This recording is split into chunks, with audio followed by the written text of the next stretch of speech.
lights are out and you stumble in the dark. You kept pushing on, but then you went too far. When your ship has sailed and all your dreams are lost, everything is wrong, you feel like it's your fault. Just remember, I will be there for you, baby. Remember, there's nothing out there to get you, don't forget it. When life throws lemons, just hold me. Just hold me. Just hold me.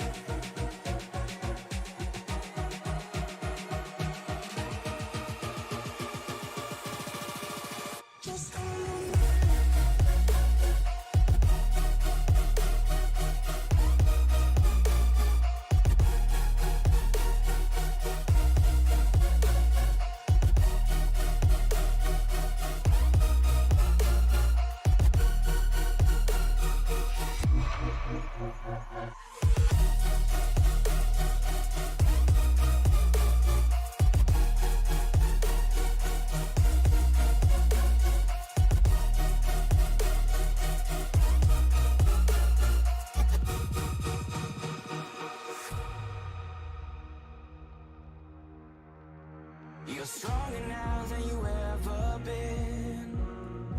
You gotta leave now, it's time to catch the wind. You will climb up high and look through the clouds.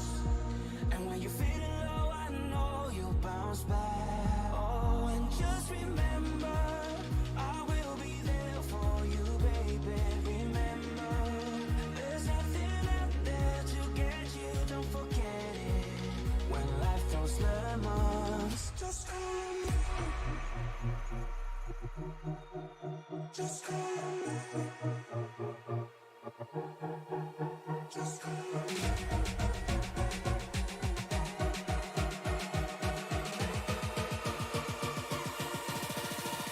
Just call me.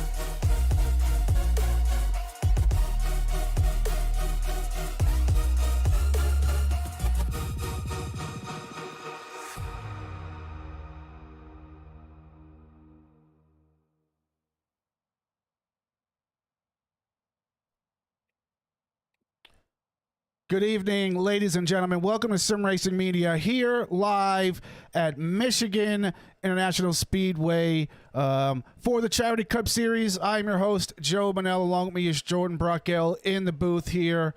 And we are getting ready to have an absolutely phenomenal race here for the Charity Cup Series. Jordan, how's it going, sir?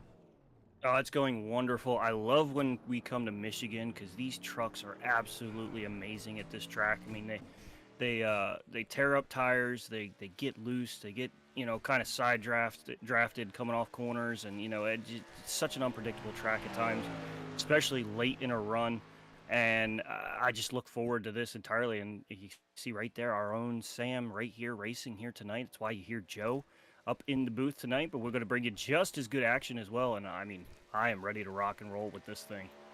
Yeah, absolutely, Jordan. If the race is going to be anything like the practice sessions were, we're going to be in for an exciting race. A lot of these drivers putting down fast lap times and navigating the traffic. This is one of those tracks that's you know, more of a drafting style of track. You got multiple grooves you can run, which makes it interesting as drivers try to make moves on the inside, complete the slide jobs, or make a pass on the high side. And it makes for interesting racing all around. As we see Sam Hexeth here on his first lap, we'll stay locked in with him and see what kind of lap time he puts down, and then we will ship around on the track and see who else is out there putting down lap times of their own. Yeah, and shipping around is a great word for that. Is we have one of the largest grids that we will see tonight for the Charity Cup Series. I lost count. It was at 25 or so before we started qualifying. I feel like my my live timing just blew up even larger. So I'm going to have a ton of people. I mean, we had Ray Massey last week win for first time in a couple of weeks because Jacob Manning went on a 3-race win streak. And Ray Massey able to hold him off and cut him off there at 3 races. So we'll see if maybe he can get back in the winner's circle again.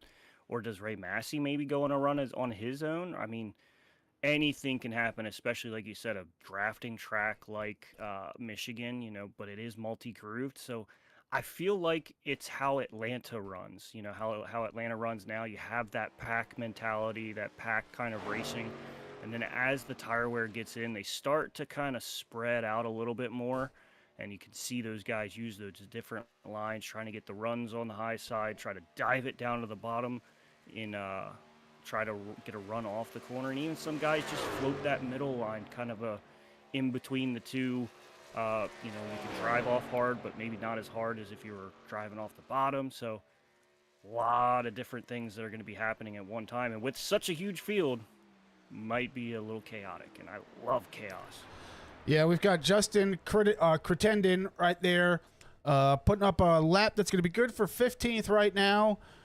Jackson Wade, first lap, currently putting him in the number 3 spot. We'll see if he can improve on his second lap. But Michigan, one of my favorite tracks. I like Michigan. I like Auto Club. These tracks, they put together so much action. It's the closest you're going to get to a full drafting track as you can.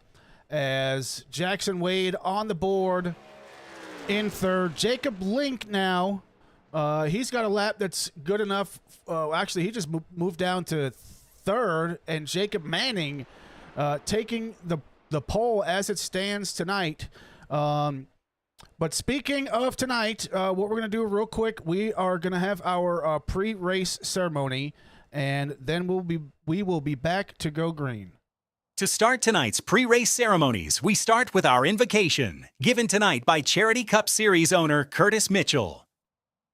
Heavenly Father, thank you for this day. Thank you for the opportunity to get some drivers out here on the track and race for dozens of good causes. I thank you for the opportunity to be able to lead this organization, just the fruit that you've been able to bear through this. I thank you for all the drivers and the sponsors and the spectators that have been involved over the last 5 months. I pray that you continue to grow this organization so we can continue to put on entertaining events and raise lots more money for charity. I pray that you keep all of our emotions in check, as it will be a intense race. I pray that you would be glorified and magnified, and that those who come in contact with Charity Cup Series would ultimately see you, and they would wonder why it's different, why the culture is different, and it would be because of you, Lord. Thank you for this opportunity. I pray this in your name.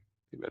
And now, singing the Star-Spangled Banner, please welcome Ben Tainai.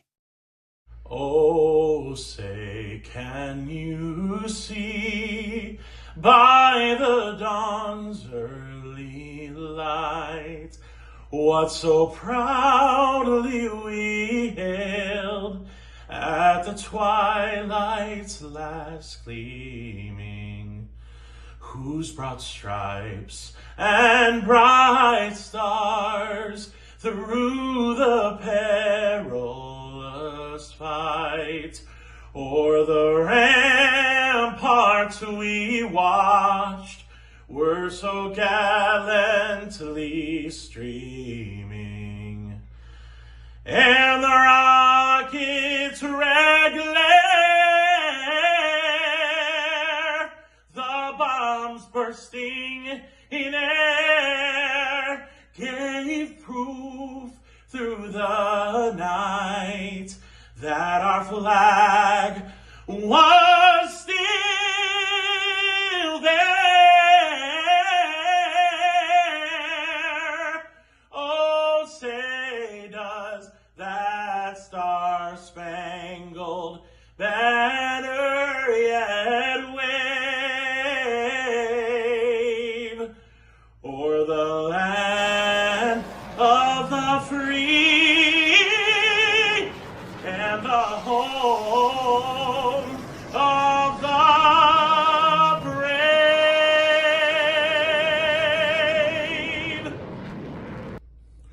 Drivers, start your engines!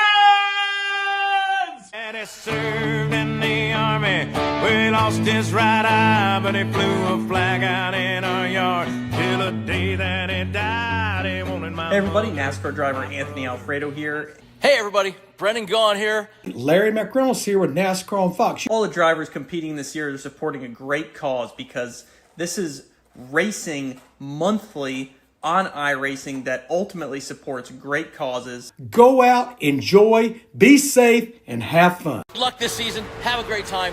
Thanks for what you do, giving money to charity and getting a little iRacing in. This is a great cause, a fun way to utilize the iRacing community in service to have fun competing against one another and doing good. I hope you guys enjoy racing in the Charity Cup Series. See you on the track.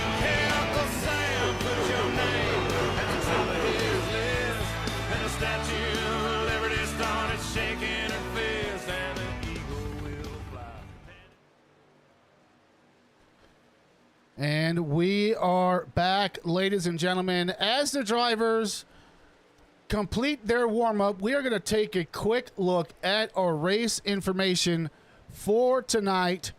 Charity Cup Series. We're here at Michigan International Speedway. We'll be going a total of 150 laps. No stages tonight. We'll have 3 additional tire sets, 3 green-white checkers. Fuel window is going to be about 34 to 36 laps. And 1 fast repair. And one thing to note, to this date, we have not had to use a green-white checkered here in the Charity Cup Series. So that should be pretty interesting as we head into tonight and see if that could be a potential finish to the race. Yeah, this league is absolutely built on being clean. I mean, we've had a couple dust-ups, early on where you have, like, a couple cautions in the early goings. But once they get everything settled in and, kind of get those wits about you, those nerves calmed down, these guys run long green flag laps. I mean, we saw last week where these guys pushed to the very, very edge of a fuel window. TJ Lane running out of gas at the one of the last couple of seconds in the first stint, and just watching Manning and Ray and all those guys just run these runs way longer than you thought they could. So look for that to happen again tonight.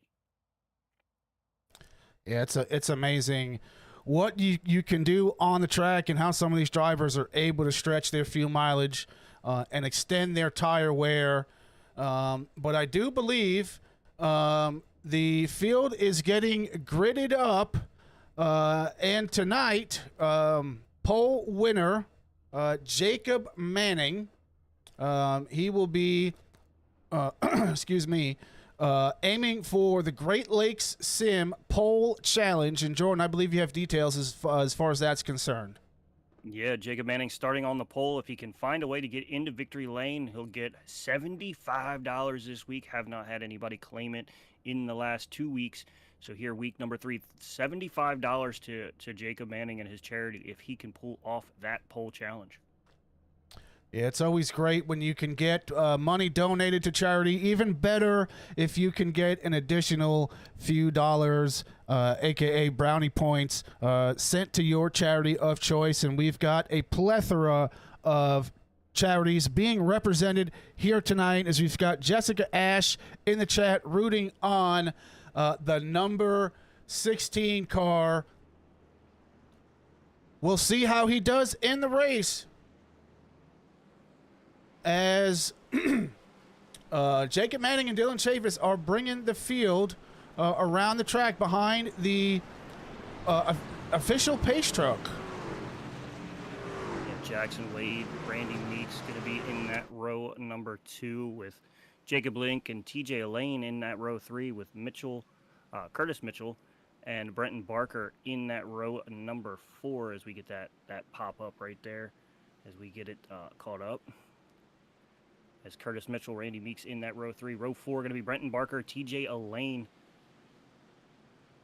followed by Christopher Pendle and S.E. Martin in row number 5. Row number 6 going to be Chris Rude and Tomoya Uchida, followed by row 7, going to be Jeff Schmeier and Gary Nash. Row 8, going to be Sam Hesketh and Justin Crittenden. DeMarco Starks and Richard Ash going to be in row number 9. Row number 10, Jason Harrison and Adam Thompson. Row 11, going to be Tim Ruark and Corey Lavallo. And row number 12, going to be Ray Massey and John Gowan. And rounding out the field to start here, going to be Steve Ray and Rob Martin. Rob Martin, I believe, is our race control as we go green flag in the air for this week's Charity Cup Series action from Michigan. It looks like you can blink out for just a quick second. And at a track like Michigan, that's a terrifying thing to have happen because going to need to rely on some pushers, and being a pusher here is we've already got almost three wide for the race lead here to start. Oh, big slide up by Curtis Mitchell. I thought he was going to tag the inside of Jackson Wade there. Yeah, you can see, Jordan, these drivers, how they have to actually fan out to get some clean air, and these guys going 3 wide off the start. I wouldn't be surprised if this continues for the next couple of laps as drivers fight for position, everyone chasing that Charity Cup. Yeah, you know, like as soon as we start a race, the biggest way to make up spots is on starts and restarts. So they're going to be looking to find as much as they can to get out into that clean air, which we know clean air is, you know, invaluable when it comes to racing. You know, you want to have that clean air, you want to keep the nose clean, be able to let the truck, you know, work the way it wants to. You know, air is such a big thing with the suspension alone, and with these fixed setups not being able to make any kind of adjustments. It's going to be all on the driver to find the clean air, find what works best for that truck for this week. We get caution on the racetrack all ready to start here tonight. As I see Chris Rude giving a little pop there in the info section. Yeah, we're going to take a look at the replay here. Chris Rude crashed. Let's go back and take a look at the Charity Cup Series instant replay. You see Adam Thompson. Oh, Chris Rude hooked into the outside. Whoa, I saw Adam Thompson there on the bottom. That's what drew my eyes immediately was Adam Thompson being on the apron. But now that happened a little further up the racing surface. Not sure, maybe the 67 of Martin maybe getting into him there. But early troubles here for the 32 of Chris Rude in that walking and rolling costumes machine there. Yeah, good thing is, though, for Christopher, he's got a fast repair. Probably not the time you want to use it within the first, 5 laps of the race. But nevertheless, he does have a fast repair to use, and quite a few drivers opting to come down pit road, top off on some fuel. Not necessarily a bad strategy, especially if you're in the rear of the field. Those couple of extra laps of fuel definitely going to come into play later on in the run. Absolutely. I mean, it's already showing, you know, strategies are going to start getting flipped around here. So I want to say about half the field, just short of half the field, coming down to make pit stops. So half the field going to be on this, can't say normal strategy, but on this lead strategy. Going to have a bunch of people right behind them on probably about 3 or 4 extra laps of fuel here. So who knows, some of these guys might try to make a longer run. Looks like Chris Rude and S.E. Martin going to be on pit road for extended stays. So yeah, Martin was, I guess, in the incident with Chris Rude. So those guys may be looking to try to fix as much as they can before jumping right to that fast repair. Because, you know, as soon as you use that fast repair, you're kind of in a hole for a while. You don't really want to push up front too hard. You don't want to put yourself in unpredictable situations and, you know, be out of this thing early. But if you can kind of limp your way around until maybe something larger happens or we get close to the end of this thing, you know, being able to burn it at the end and having that in your back pocket certainly going to be a big thing to try to figure out. Yeah, Jordan, I could not agree with you more. I've been in those situations myself, and, you know, most leagues, they opt not to use a fast repair. That kind of keeps the the races you would think a little bit cleaner. But with that fast repair, you use it up early in the race, you're going to end up not, taking chances you otherwise would. And ultimately, towards the end of the race, it could cost you a chance of potentially winning the race, as you're, excuse me, as you run out, as you don't have another fast repair to use. So we see the pace car leading the field out of turn number 2. It's going to be Jacob Manning and Jacob Link. Curtis Mitchell, Jackson Wade, Brenton Barker, Randy Meeks, Sam Hexeth, Tomoya Uchida, John Goen, and Justin Crittenden being your top 10, starting at lap number 6 at the line. Yeah, it's going to be another one of those free-for-alls once we get to that race, that racing line, that start-finish line. Everybody going to be able to fan out once they pass that line and try to find any kind of tiny little advancement that they can, because like we've said, clean air is key. Jacob Link, certainly one of those guys that's fast. Jacob Manning clearly has proven how fast he is with 3 race wins in a row. That pace car is going to do that hard left turn, give control to race leader in Jacob Link. I feel like this is one of those tracks it feels like forever to get to that restart box. Not a fast start there by Link, but kind of backs up to Mitchell and gives a little bit of a shove side by side down towards turn 1. Yeah, anytime you're on a track that has any sort of draft element to it, you don't want to get too far out in front on the restarts. Otherwise, you will just get ran over. As we see the number 50 of Jacob Manning really running that outside line on the restart. He's got to push from the number 90 of Jackson Wade. Yeah, Curtis Mitchell looked like he was going to dive underneath there for a second, finds himself falling back into that 4th place position side by side with, wow, I had the name, Tomoya Uchida, as he's side by side with him and right on the rear bumper of Jacob Link, panning out to the lead with Jackson Wade right there in tow with him. As now Manning goes up to the top to kind of block Link a little bit there. May give an opportunity for Link to sneak in, but able to hang on to that race lead. So you can see everybody coming off and going down the backstretch, kind of not always sliding, but kind of wobbling back left to right as they come off corner exit, just trying to find some kind of spacing. You see Richard Ash here in that number 16 machine, racing for Safety Children US, racing for Unique Motorsports. We'll get into that point situation as we get into this race. Race number 5 on the season, which is crazy. I feel like we just started this last week and we're already into race number 5, and it's been no short of exciting the entire time. Yeah, speaking of the points, Jordan, we'll just take a quick look at it. You've got Great Lakes Sim on the top with 496 points, and then you've got Full Blast 1 and Milk Dud Motorsports completing your top 3 teams in the Charity Cup Series. We'll give everybody a quick second to look at this, and then we will get back to the racing action. We do have quite a few weeks left. Quite a few races left in the Charity Cup Series. Charity Cup Series runs once every month on a Sunday. Oh, and we've got trouble. And trouble on the racing surface. It looks like Christopher Pendle sideways down the backstretch. A lot of trucks sideways. It looks like I see the 22 of Josh Schmeier, the 16 of Richard Ash, Dylan Chavis, John Gowan, Randy Meeks, all getting. I didn't mean to cut you off there, but it was just excitement happening in the background as we were going over those points. That's quite a few there. Yeah, we're going to take a quick look here at, from Christopher Pendel's point of view. Oh.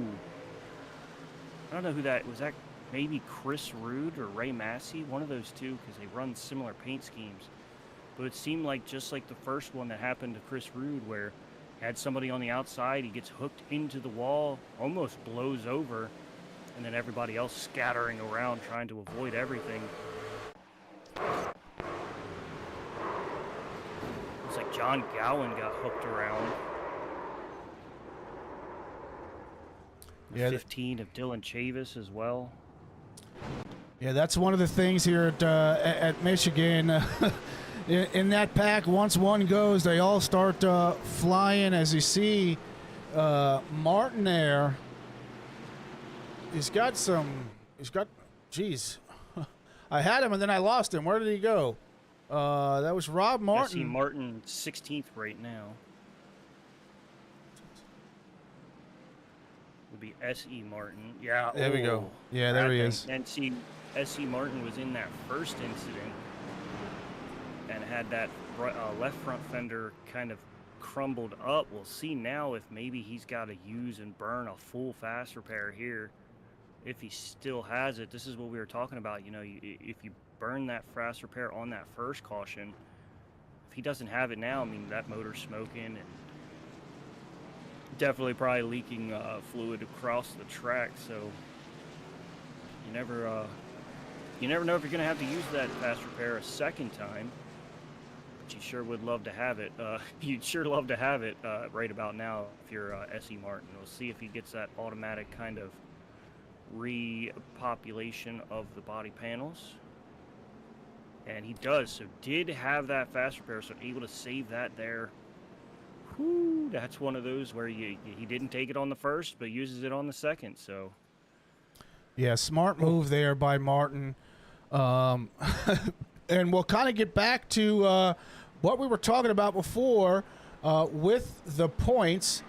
Great Lakes Sim on top, 496 total points, and then you've got Full Blast in the second position, 380 points. Milk Dud Motorsports with 340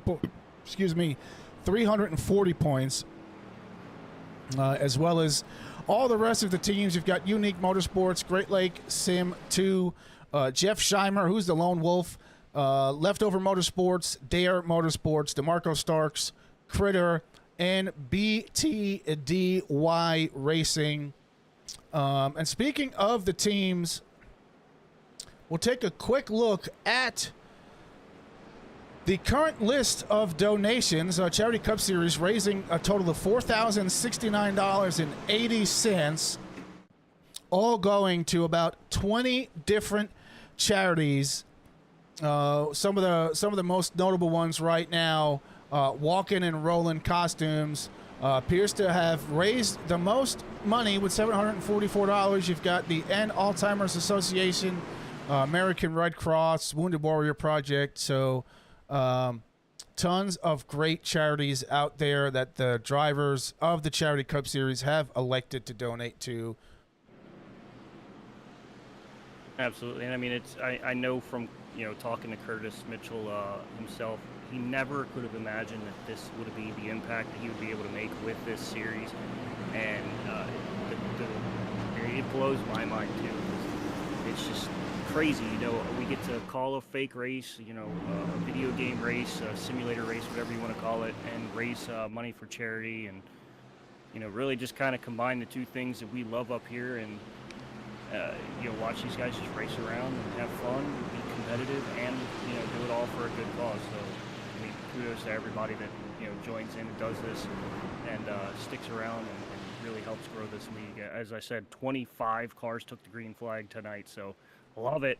And we're going to have about 25 more take the green flag once again here, as Jacob Lane's going to fire off with Stephen Ray right in tow behind him. Justin Crittenden up in the top line with Adam Thompson directly behind him. So as these guys start to fan out already, 3 wide for about 5th place right now, almost 4 wide.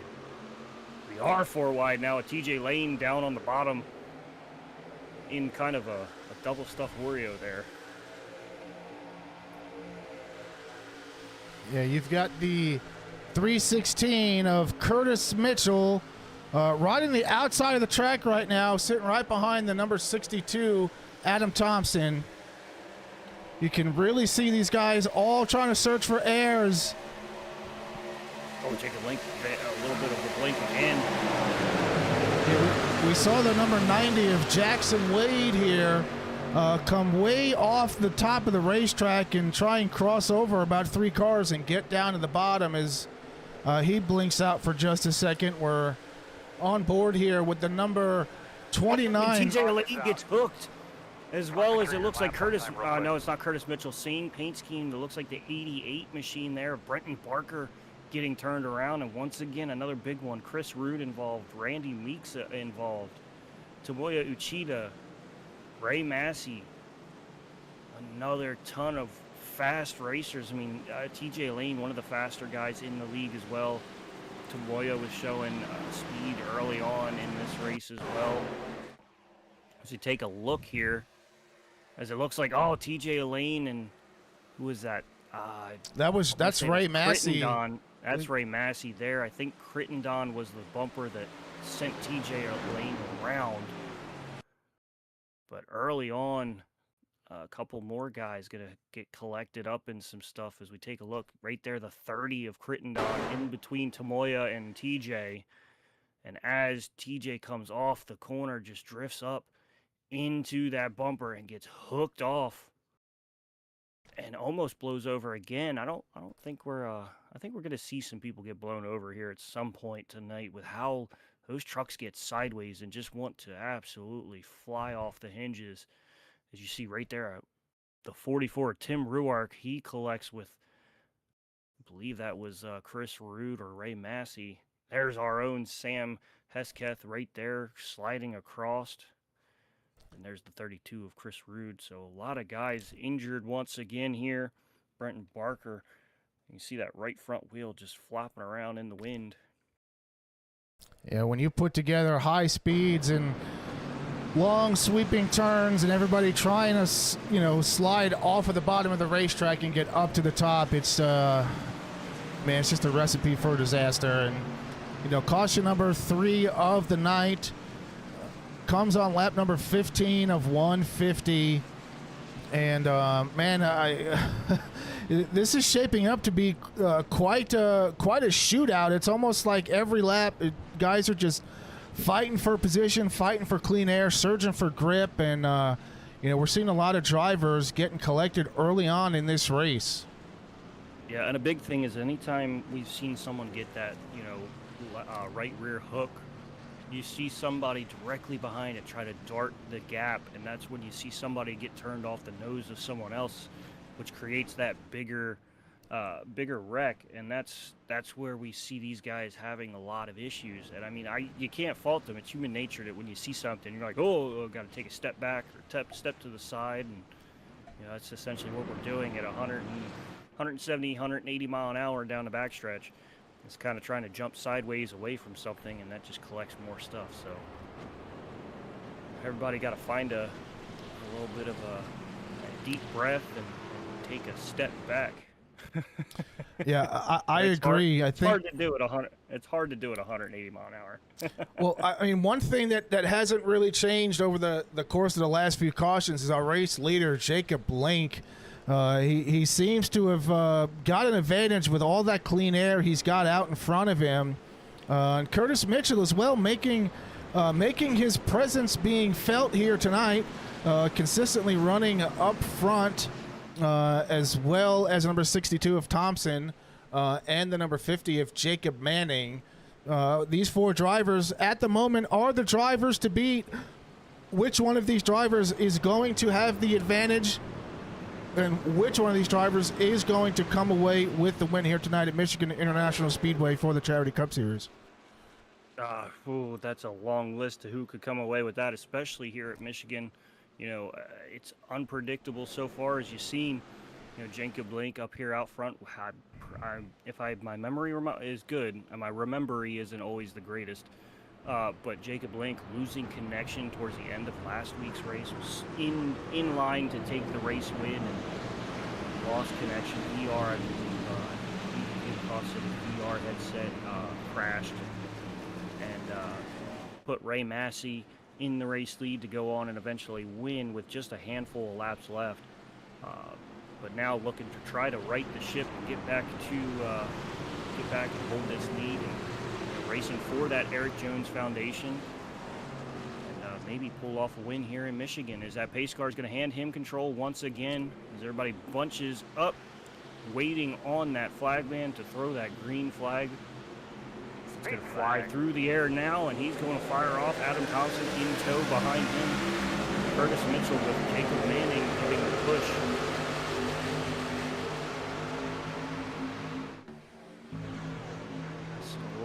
It's a little less chaotic on that one. We don't see 3 wide up front early on. We saw 4 wide right there on that early restart last time around too. So these guys a little bit smoother, a little more calmer on this restart.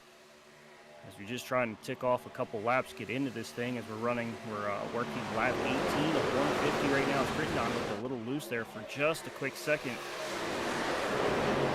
Able to keep it underneath him.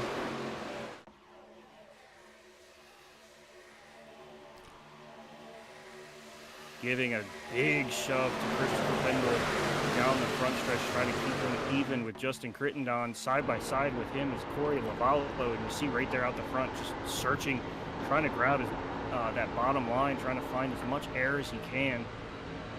And sometimes if you can kind of get one car a few lengths ahead of you, you can be able to kind of pull their draft as Corey Lavallo and Crittenden on their outside pull alongside. Yeah, and you can see from the cockpit of the 01 machine of Corey Lavallo just how difficult it is being right up behind somebody. You can see all the drivers just all fanning out, trying to search for some clean air, and that puts you in a difficult decision because if you commit to one area of the racetrack, as we see Lavallo there getting a little bit loose, not sure if there was contact there, but you know, if you get into a position on the racetrack and whoa, we've got action right there. Whoa. S.E. Martin around. Any comments there, bud? Kind of just a chain reaction. Looks like Bretton Barker, John Cowan involved again. Martin not too bad of damage. Oh, that left front definitely took a shot. So now you see Martin going to be in a little bit of a hole to try to hopefully get all that knocked out. Bring out the sledgehammers there for that machine.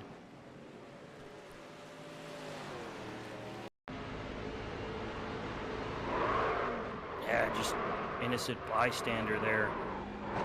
It's hooked around. Here, we're going to take a look at that from a different angle, from the point of view of John Gowen. Oh, and it just looked like maybe, I'm not sure if that, I believe that might have been Sam on the outside. But, you know, he hits that wall, so you kind of slightly shuffle yourself to the side, and he just gets turned, which then shoves him into... Yeah, you see Sam right there in the 19 machine tapping the wall. John Gowen trying to give him some space. When he does, it look like the 4 machine. I want to say that was Stephen Ray. I believe the 4 machine is DeMarco Starks. Yeah, I think we have a couple that are a little funny. I think the black and blue 4 is actually Stephen Ray. Yeah, Stephen Ray right there in that black and blue 4, showing 24 on the broadcast. But getting just when John Gowen moves out of the way of Sam to give Sam some room, there's no room down below. He gets spun, which spins into Martin, sends Martin up into the wall. Some more guys needing some extended stays here this time around. A little unfortunate. Yeah, unfortunate for Martin, involved in his 3rd incident of the night. You can see he's got some pretty significant damage on that left front, and front of his car is just completely covered in rubber. Looks like he just drove through a car wash and yeah. The solution was was rubber, but yeah, he's gonna have to spend some time in the pits here, get that damage fixed, and hopefully he can get back out on the track, stay incident free the remainder of the race. And you know, again, nothing changed up front. Still Jacob Link, Curtis Mitchell, Jacob Manning moving, I believe, up into the 3rd spot. Adam Thompson, though. He is up 16 spots from the start of this race. He is putting himself in prime position for the Ladder Climber Award of the night. So if he can either maintain his position and hope nobody else gains position, or if he can actually gain a few positions, hopefully come away with a win tonight, he will be the Ladder Climber Award recipient of the night. Absolutely. Adam Thompson racing for St. Jude's out of the great state of Maryland. No bias whatsoever in that statement. As runs St. Jude every week and is putting some really good time throughout the last couple of races. So look for him to keep plugging in good laps and trying to just stick up here with these guys. I mean, you've got some fast company around you with, Great Lakes Sim right there and Jackson Wade and Jacob Manning, as well as the Full Blast team. Right now, Curtis Mitchell, the only one at Full Blast up here, racing for Salvation Army, as well as Brenton Barker racing for Salvation Army as well, involved in that incident, as I don't believe Patrick Craven took the green flag tonight, did not join us in the action. Jacob Manning and his group all racing for Northern Michigan Cancer Crusaders. Both Great Lakes Sim 1 and Great Lakes Sim 2. Great Lakes Sim 1, your current points leader of TJ Lane, Dylan Chavis, Jacob Manning, Christopher Pendle, Jackson Wade, and then your Great Lakes Sim 2 of Stephen Ray, Tim Ruark, and Pete Pellini. So those guys all looking to race for the Northern Michigan Cancer Crusaders as we get ready to go back green flag racing here. As I may be off on a turn. We may be on turn two, I think. I don't know. No, we're in between 3 and 4 right now. Pace car makes one left turn, then making a second left turn into pit road. Jacob Link bringing us in the restart zone. And getting a decent jump off the start, being pushed by the number 50 of Jacob Manning. Jacob Link going up high. He's got Curtis Mitchell behind him. It's the battle of the Jacobs right now for the lead into turn number 2. I didn't mean to make the sound, but Crittenden was kind of coasting backwards. Looked like he got a little tight and just barely missed the left quarter panel of Ray Massey, but avoids any kind of collection there again. But Crittenden maybe, I don't think Crittenden's been down pit lane once tonight, just like Jacob Link. Maybe those tires starting to be a little pissed off, having that hot, cold cycle on those tires. As he sits here in that 10th position right now. It's Justin Crittenden racing for Operation Charlie Bravo. Team Critter. Solo independent racer here.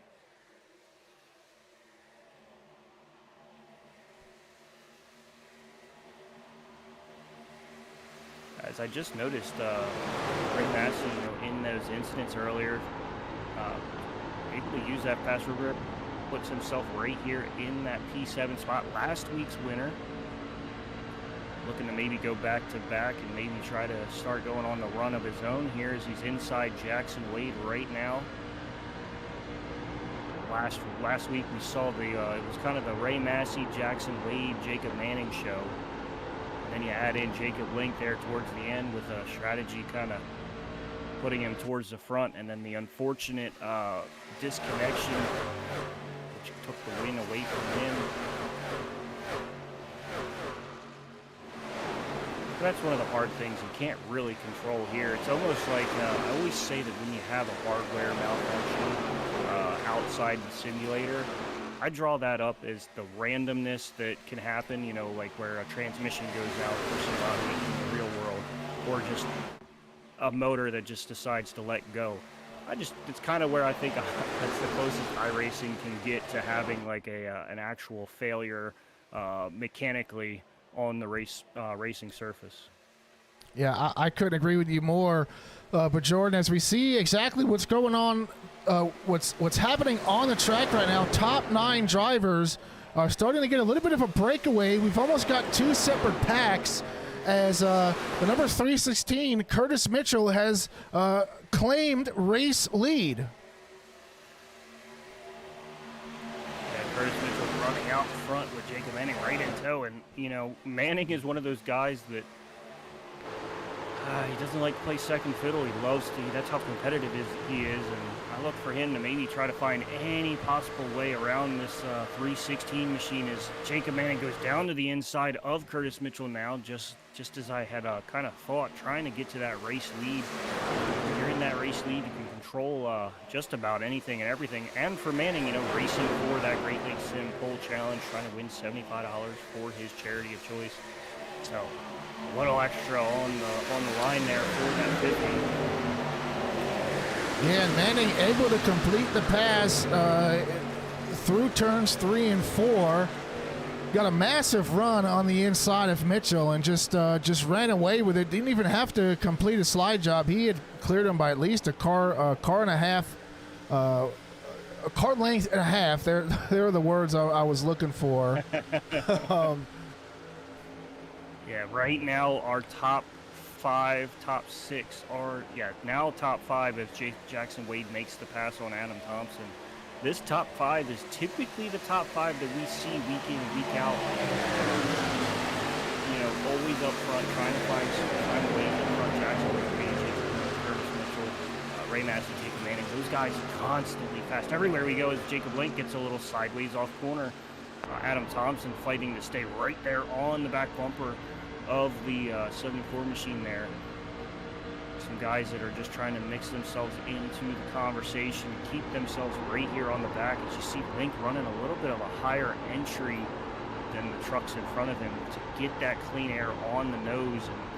And might be a little bit of what gives him that loose entry, but certainly able to carry the speed off as he's now charging forward there onto the back bumper of the 316. Yeah, Jacob, Jordan, a big misconception is that, loose is a bad thing, right? Loose is not necessarily a bad thing. If you can get that rear end skewed out just enough to where you're on the edge of breaking loose and you can really lean on that right rear, you can get some pretty significant control throughout the corner and even as much drive off on corner exit. Yeah, I mean, you'd rather, in my opinion, and from the belief of most racers, I think you'd rather be loose on the right rear than be tight burning off the right front, because then you just start to plow and there's no speed. Yeah, I couldn't agree with you more, Jordan, as we chime in on the race for 10th, our second pack on the track right now, being led by none other than TJ Elaine in that number 33 machine, being closely monitored by the number 15 of Dylan Chavis. Two teammates right there in Great Lakes Sim fighting side by side here. Those guys, Great Lakes Sim, run together.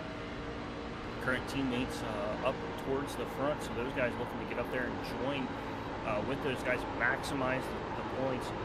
The way the points work is the top 3 of each team scores points for their team. So right now they have Jackson Wade and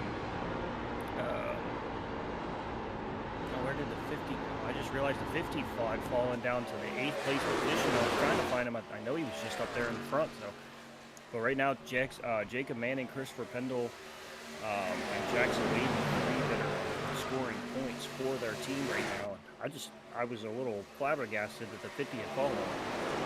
Yeah, Ray Massey takes over the lead. I was just getting ready to say that Ray Massey not only takes over the lead, but he takes over. There goes Pendle.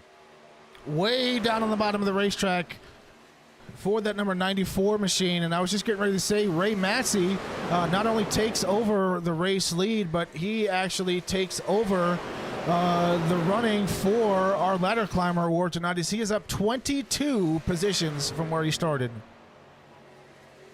Yeah, absolutely on a roll here. I may actually have to double check because we do have to take a time, and the last time I checked, I don't think Ray Massey did take a time in qualifying, so we'll have to double check that. So if he were to, pull this off, he would not be eligible for that ladder climber. Again, I don't believe he took a time. tried to grab a picture right towards the end so that we knew who was eligible. It does not show a time, so.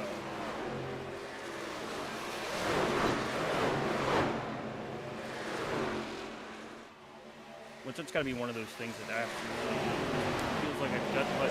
You don't take that qualifying time, try to start in the back, and then you end up being the biggest mover. Yeah, sometimes that strategy pays off. Maybe Ray is not so concerned about the ladder climber award. We know he wants to win, as we see number 18 of Randy Meeks working on Jason Harrison right there for 16th. A lot of battles all over the racetrack, not just in the front, also in the middle, and as well towards the rear of the field as we look at his teammate Gary Nash. Falling a little bit off pace out of the draft, but I'm sure at some point we will get another caution and the field will tighten back up. Yeah, Gary Nash and Randy Meeks, two guys are, I don't want to say latecomers, but they were added earlier today into the league, both racing for Mothers Against Drunk Driving here tonight. I believe here Richard Ash as well is a new entry, I believe, if I looked at it correctly, for Save the Children US. Yeah, Jordan, one thing to note, I mean, the Charity Cup Series is consistently growing. I do believe that they've got a roster of about 70 drivers. Obviously, not every driver can make every race, and I don't think that we've got the capacity to put 70 drivers out here on a track. But we've got some consistently large fields every time the Charity Cup Series puts on an event. Yeah, I mean, every event is full of just fun, chaos. You don't know what's going to happen next. And, just like right now, you started a little rough, but these guys found a way to kind of ease into this thing. And I say ease into this as Jacob Manning starts pressuring that 316 rather quickly, trying to move himself back up towards that race lead. But the guys come in and come go as they please. Races they want to run, and got a great group of guys here just all together to do one thing, raise money for a good cause and have fun. And I can tell you, we've had a ton of fun. We've raised a ton for being what we are.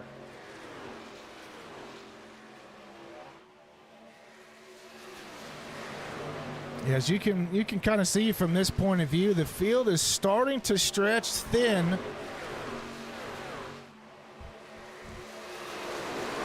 Most of the battling happening in this front group, as the rest of the field is either too spaced out to catch up, but we see the second pack kind of going single file down the back straightaway for the most part. If they can continue to stay hooked up and linked up together, they might just be able to catch up without us having to have a caution here.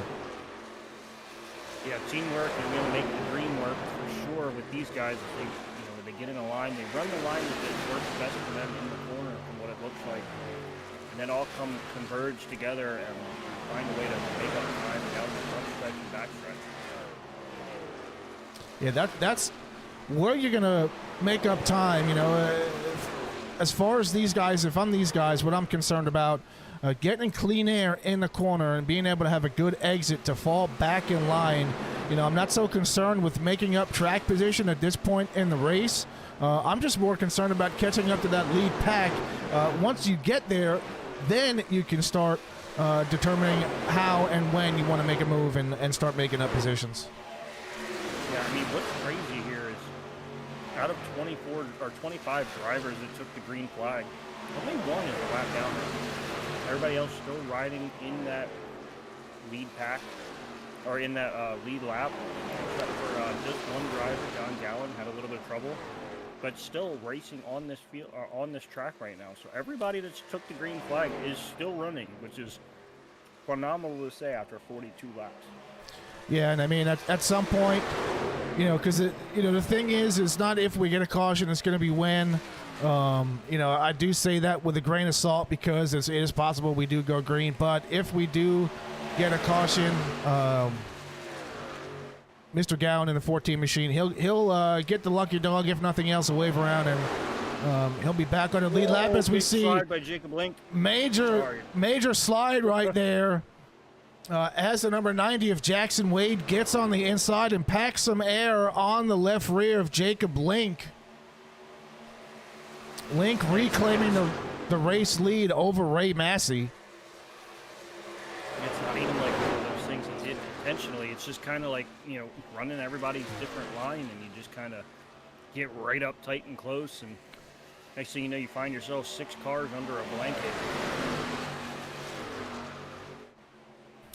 Yeah, the action up here in the front of the pack has been nothing short of exciting. We've had multiple lead changes, multiple different drivers taking the race lead, and man, it's almost like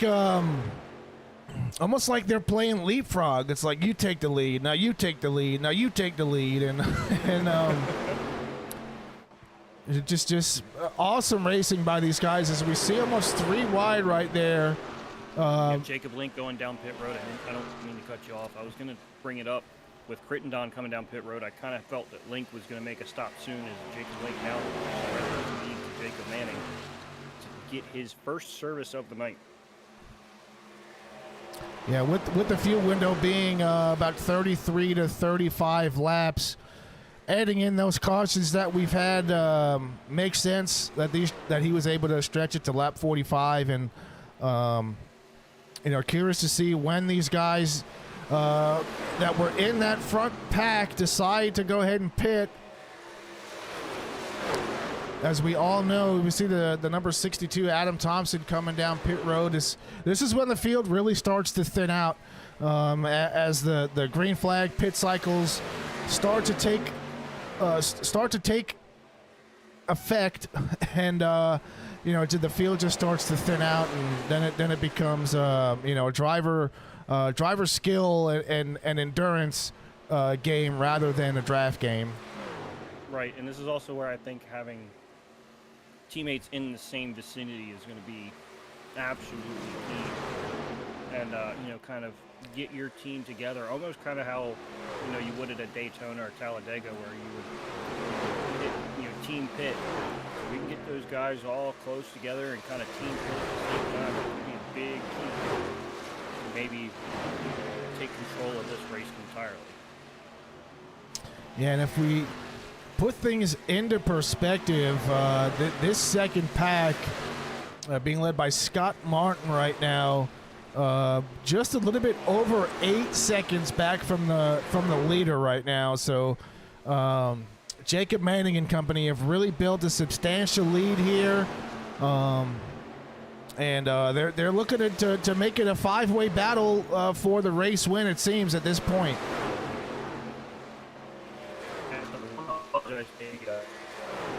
Connection there, Joe turning into a little bit of a robot. But as Curtis Mitchell right now on the outside in that 5th position over top of Jeff Schmeier. As you see in line here with him now, as he's going to dive all the way down to the bottom and go to the inside of Christopher Pendle to try to make up 3 spots. Does get 1 from Christopher Pendle.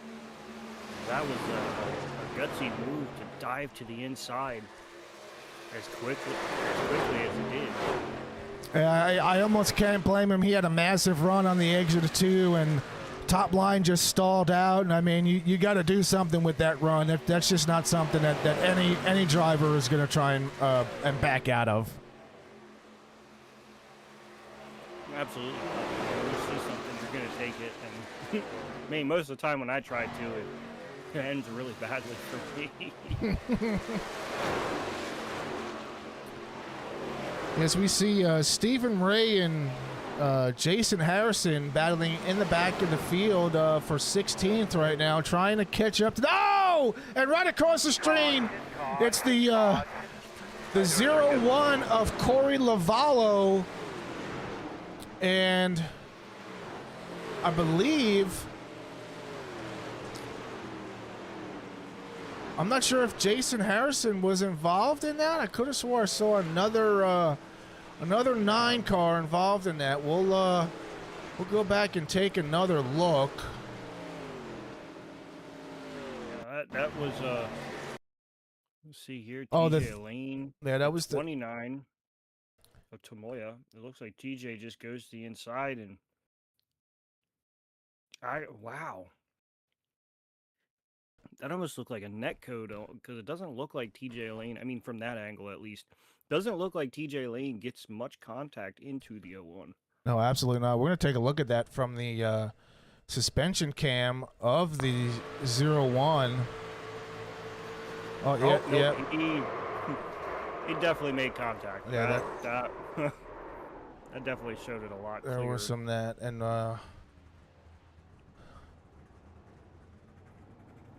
So that's going to open up pit stops for everybody in that top group there. Would not be surprised if you've seen everybody come down, as we've seen guys come down for just fuel several times here tonight. yeah, at least the top 18 drivers so far down pit road. We'll see where Chris Rude is on the track. Chris Rude coming down. Adam Thompson and Justin Crittenden opting to stay out. Yeah, those guys just came down lap 43 and 45, so only a handful of laps for them on those tires and that fuel, so they might cycle. They would be a lap down, I think. So they might get the wave around, take the wave around here. As I did not notice anybody else that came down pit road, so during that green flag, I should wow, I can't think of the word. Wow. well, my brain just went into full like dial-up tone.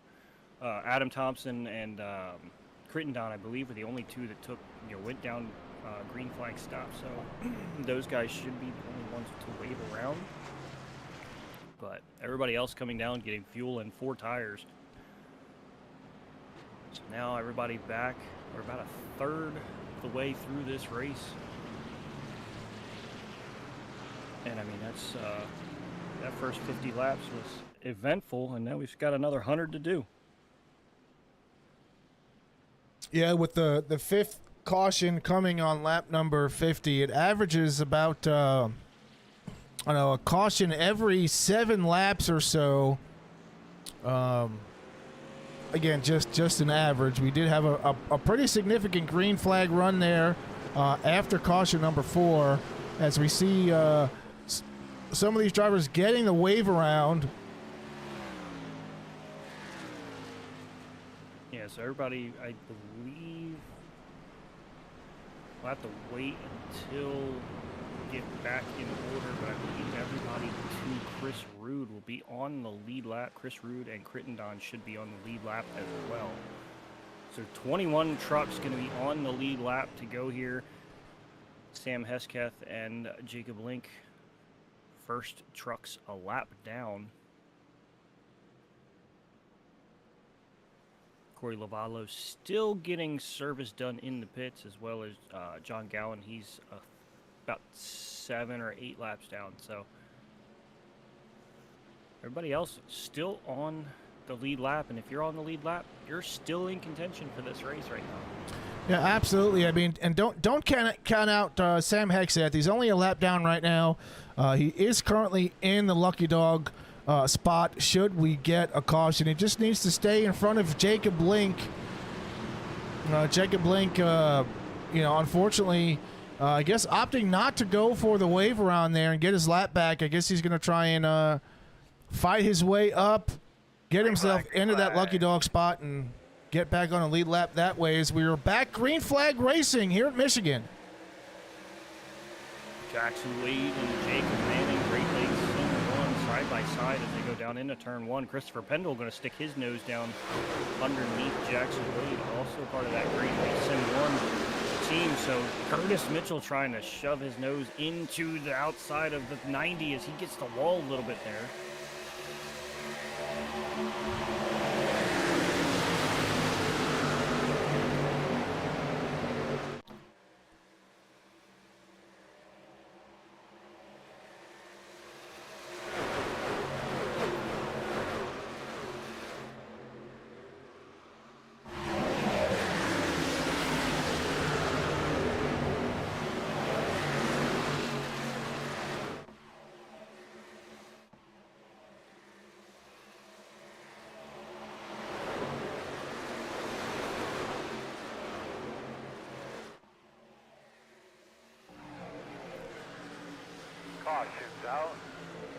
Caution. 19 Sam Hescat goes flying. Which I don't know, maybe just got a little bit of a little turn there.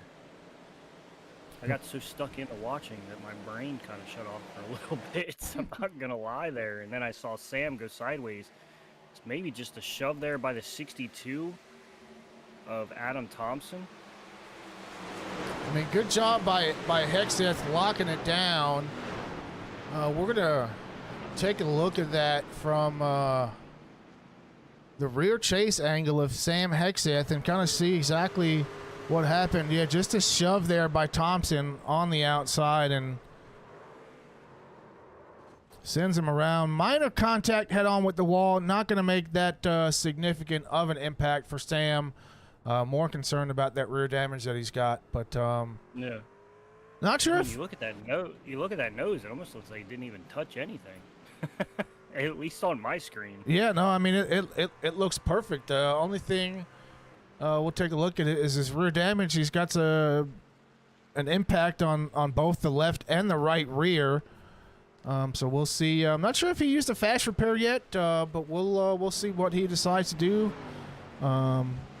Coming down pit road, and unfortunately, he will not be the lucky dog recipient being involved in that incident. That I believe that's going to go to Jacob Link. So Link will be able to get back on the lead lap. Yeah, just I guess an unfortunate timing for the caution for Link. Kept him stuck.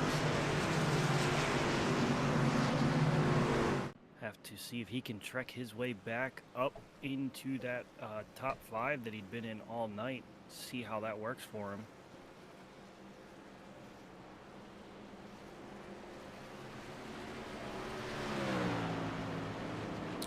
And there he goes.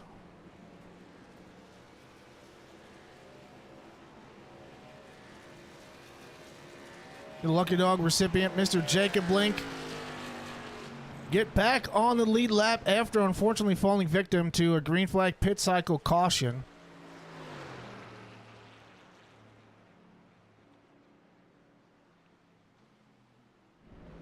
It looks like he's going to try to make another stop, maybe try to get a little bit of a, I don't know.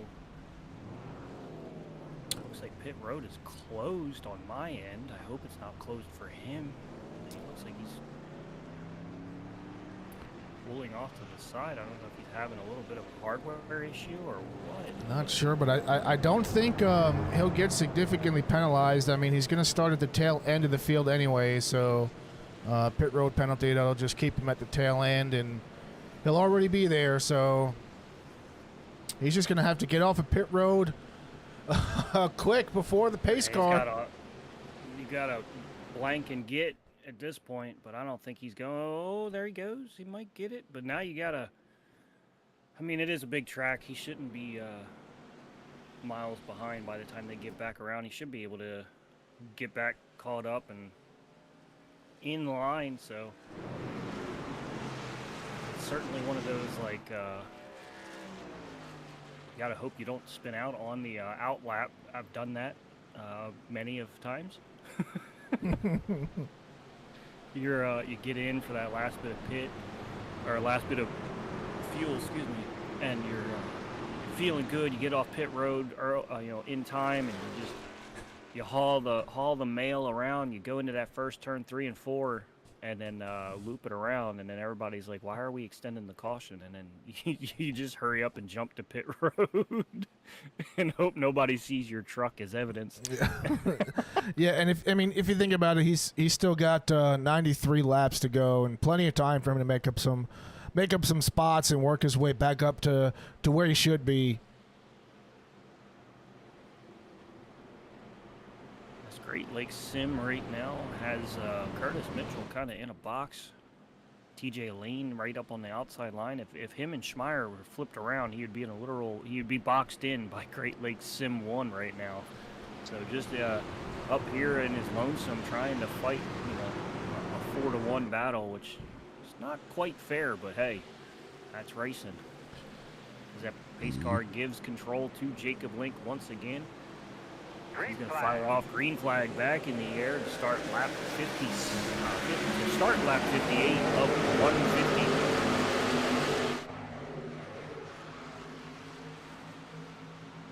Saw one truck down on the apron. Not sure who that is. I don't know if they just came off pit road or if that just dropped out of the way. Looks like the who is that?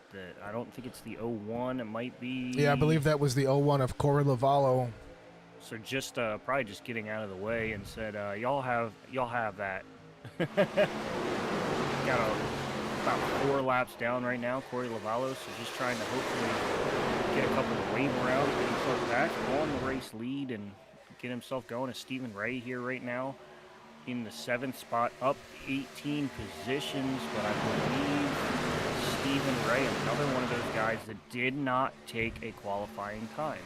So if Stephen Ray will not be eligible for that ladder climber award here. So, I mean, the 2 guys up the most spots, Stephen Ray and Ray Massey, not eligible for that ladder climber award. Yeah, we're going to keep an eye on this battle right here between Scott Martin and Jason Harrison. Both of those drivers getting into the wall off of turn number 2, and looked like we're in prime position to have another incident as we see Martin up on the bumper of Uchida right here, coming across the start-finish line.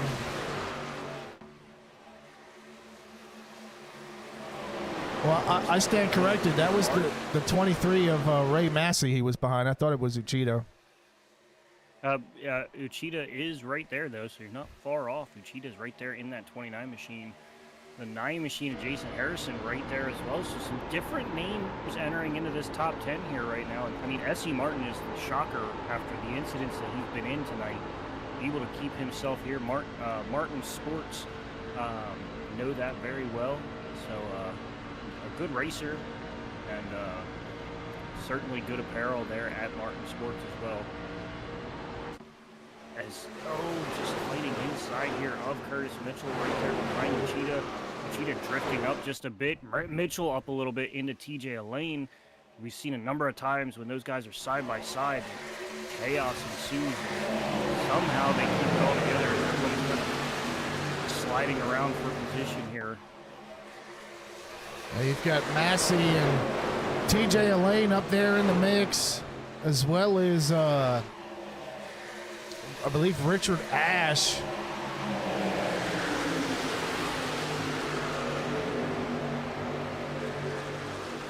A 3 wide, almost 4 wide, entering turn number 1. Oh, I thought Mitchell was a little loose there. So really tight with Uchida. And Martin all over the back bumper of the 360. 3 wide again, not gonna work. But the 15, I believe, of Dylan Chavis going to back out of that there. Fight another day, as now looks like Uchida way up the racetrack. Harrison kind of boxed in between him and the wall, and the 4 of Stephen Ray. Stephen Ray got the Eric Jones Foundation on his truck as well as Jacob Link.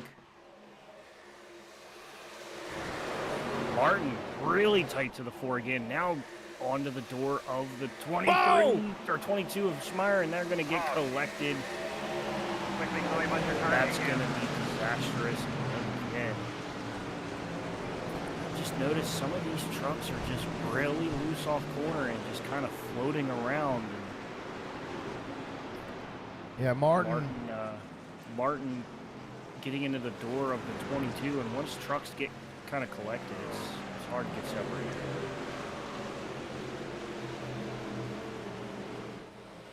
Yeah, we'll take a look from the perspective of Schmeier, and Scott Martin just coming down the racetrack after getting loose and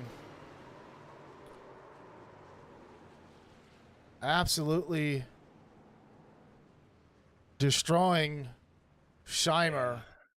It looks like Schmeier going to just jump to the pits. Going to have to wait on that toe, and just unfortunate there for the 22 and the 9. I mean, they were running strong there. As ooh, I think that was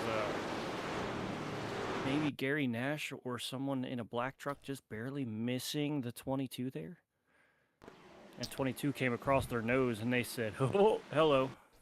Not entirely sure who that was. That's the that is the 18 of Randy Meeks.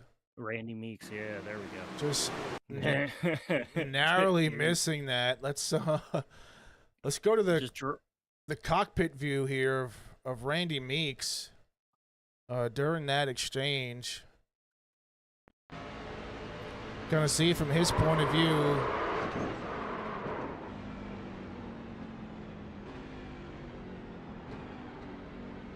Just barely missing. That's one of those, like, you're like, oh, I'm good.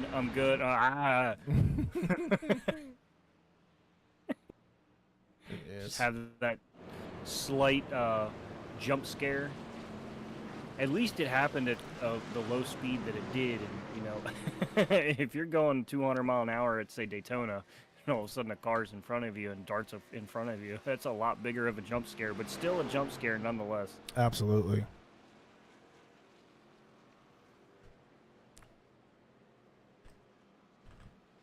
It's still 65 or 64 completed, working 65 here under caution. Jacob Manning, Christopher Pendle, Jackson Wade, your top three, all Great Lakes Sim 1. TJ Lane up there as well. Curtis Mitchell, I don't know if they're switching just because they're coasting around here. Might be just the case. But Curtis Mitchell in a, officially now going to be in a Great Lakes Sim sandwich.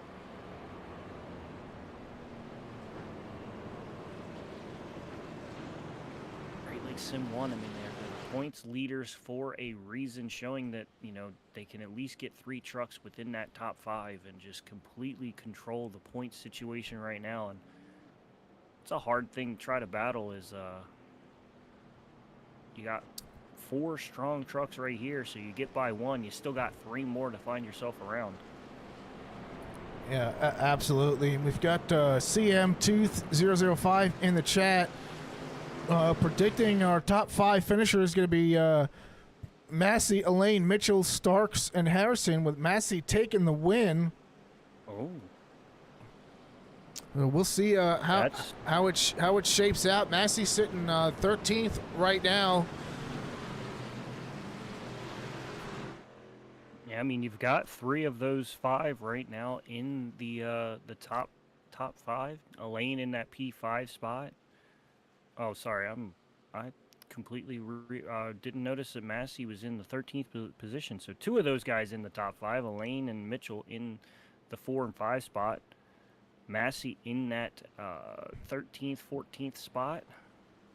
Starks right there with Massey, so those 2 could certainly find a way to move themselves up through, as they're both kind of racing independently, with Chris Rude having the damage and such that he has had, sitting in 20th. So, yeah, you got to use where you can use. You gotta try and get around. You gotta use, yeah. I was like, my brain is trying to read and talk, and it's a little slow. But what's not slow is how these guys are going to fire off here under the green flag once we get Manning into that restart zone. Green flag. So he's going to fire off. Jackson Wade giving a push, and it almost looks like maybe Pendle didn't get going there. So not a great start there for Pendle, but that shuffles Mitchell down into that bottom line. Now you have 4 Great Lakes Sim 1 right there in a bunch. Mitchell going to look to the inside now, trying to make it 3 wide for that 3rd place spot. Not going to get the run off the corner.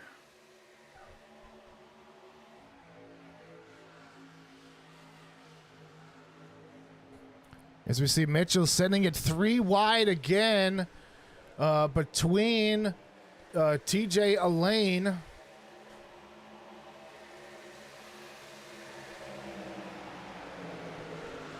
Making it work as he's able to complete a 2-for-1. Now a 3rd pass, getting around the number 94 of Christopher Pendle. And Curtis Mitchell now into that top, almost to that top spot, side by side with Manning, out of turn 2 to go down the backstretch. giving everything he has. He's trying to stir a little trouble there for that Great Lakes Sim team, but doesn't have the help on the bottom to get the big run, but still moves up into that third position firmly. Is now looking to maybe just get an edge over that 90, but not going to have it. The teammates working really well together on that outside line. Yeah, those three drivers having the momentum, which is going to allow them to clear Curtis Mitchell. But you can see Curtis Mitchell just wrapping the bottom phenomenally. A little bit of a bobble there. Jackson Wade blinks out and tumbles down the leaderboard, but now right there back in behind Manning. That might be just enough to give Mitchell the run that he needs. Not quite gonna be there, but certainly strong. He has the lead for now, but can he get it going into turn 1 and 2 on the drive off? As he's been really strong on that bottom line. He's going to go all the way down. Stephen Ray sideways in the middle of the track. Who has the race lead as caution came out? As Mitchell Massey gets a face full of the rear bumper of Stephen Ray.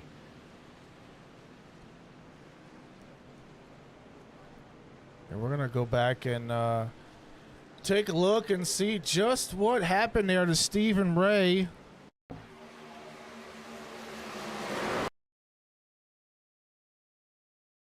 Believe he got into it with a 33 car.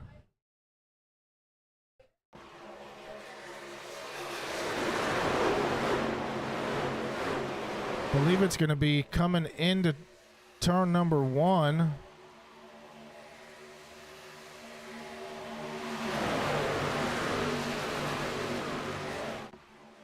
Oh, the 74. Just getting together. Everybody was good until right there Ray Massey gets a shot to the back bumper of that machine, Stephen Ray. Yeah, Jacob Blink, after having to start at the tail end of the field, getting caught up in that as he is now back up to 7th after restarting 20th. Yeah, just unfortunate for Massey there, just kind of nowhere to really go there on the bottom. So I don't think it was broadcaster's curse this time. It was a commentator or a commentor's curse. Yeah, but looking at the 74 of Jacob Link, doesn't appear that he suffered much damage during that exchange, so I think he's going to be quite all right. But yeah, just had a little bit of a little love tap there to the inside quarter of Stephen Ray there. Stephen Ray getting the worst of it, obviously, and Ray Massey as well. As we see Stephen Ray here in the pits, going to get his damage fixed. You can see his bumper there kind of starting to take some shape.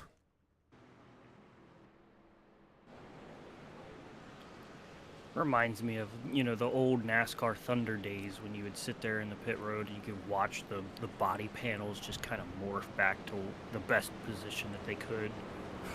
A little nostalgia there.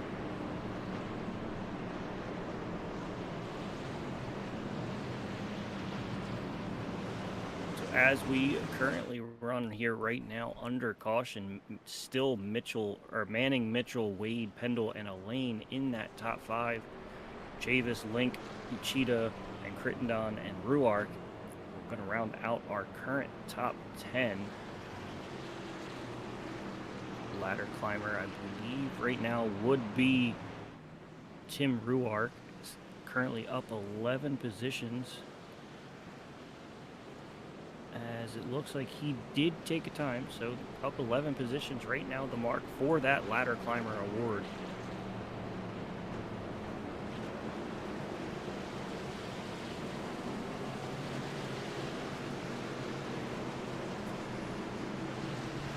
Sorry about that. Had to work out some technical difficulties. Just had to change some of our audio levels, make sure we get everything sounding right. But I think we got everything taken care of now. I think part of the problem is that my mic is just too good, so it just sounds extra loud and extra crispy. So, Well, that's why we gave you the number 1 chair. You can sound nice and crisp for everybody to hear. absolutely. Do you like your chicken regular or extra crispy? Extra crispy. Like a nice little crunch, especially when it's wings. Oh yeah, Get a little bit of crunch in that. But I'm a flats guy. You gotta have the flats. Yes. I could not agree with you more. Flats all day. Drums are good, but I'd rather have more flats than drums. Mm-hmm. Now I'm thinking about wings.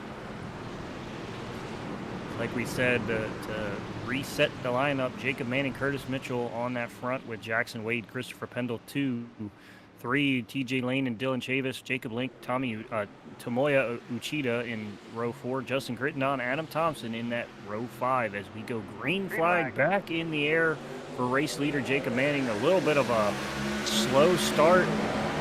I think that was by design there, trying to catch Curtis Mitchell out of sequence, and allows Jackson Wade to jump to that outside line, but Curtis Mitchell says, I'll go a little bit higher. 3 wide off a turn 2.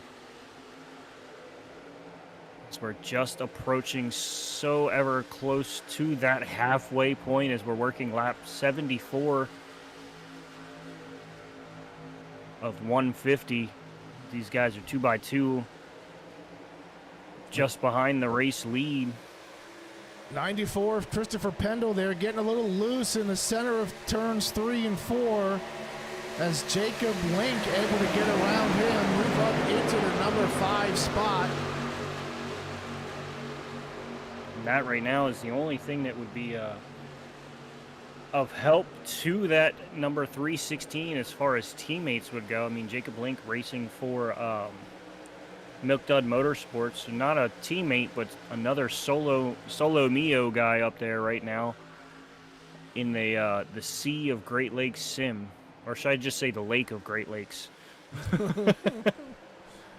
Yeah, Mitchell on the high side, right behind Jackson Wade, trying to pull the or no, that was TJ Lane. My bad, wrong truck, same color. Yeah, all over the back bumper. I wonder if there are any butter dogs in Lake Michigan. Yeah, that's a good question. As Mitchell takes over the race lead from TJ Lane. So now, Adam Thompson a little loose. I think he hung on to it. Does hang on to it and gets back on the racing surface cleanly. So, a little sketchy there for the time being.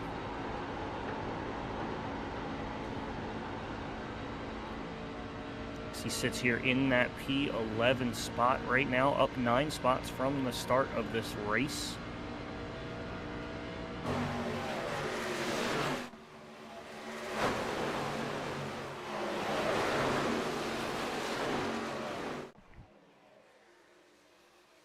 TJ Lane making some moves, getting a nice run off of turn number 2, but not quite enough to get it to the bumper of Mitchell, entering turn number 3 as they fan out.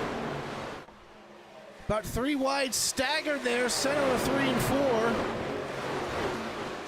4. Oh, really tight to each other there.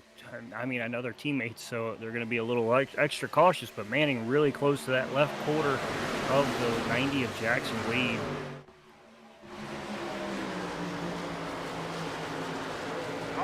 As caution going to fly again.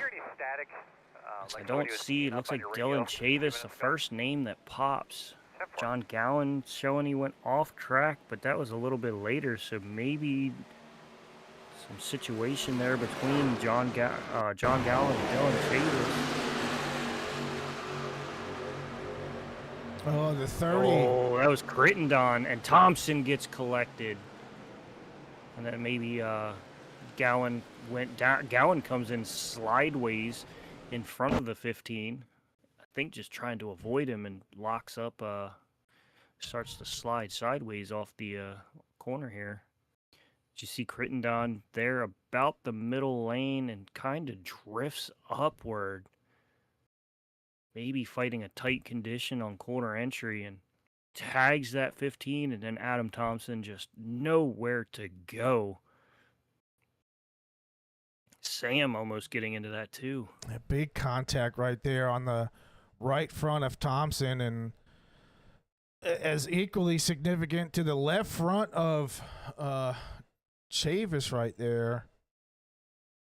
Yeah, I mean, Thompson having such a good run here, and then you can see right towards the end, John Gowan comes sliding in.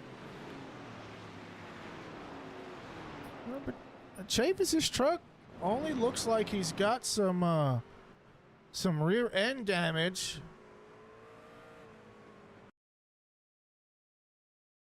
I see blinked out there a little bit, but most of the field coming down pit road. Curtis Mitchell leading them. It looks like Richard Ashe and DeMarco Stark's going to stay on the racing surface. Last down lap 70 for DeMarco and lap 50 for Richard. Looks like just a splash and go for TJ Lane. Yeah, I think a lot of these guys might go for 4 tires. A couple guys might go for 2 and a little bit of a splash.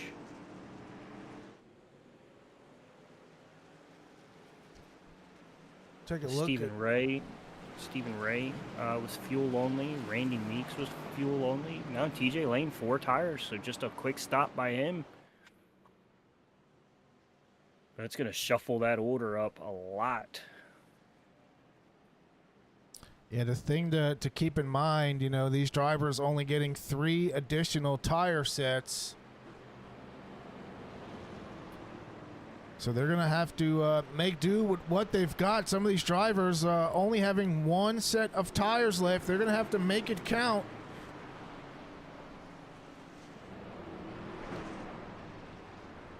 Yeah, I mean, still got 70 laps to go here. And that's a long time, especially with a fuel window of roughly 30 to 35, 36 laps.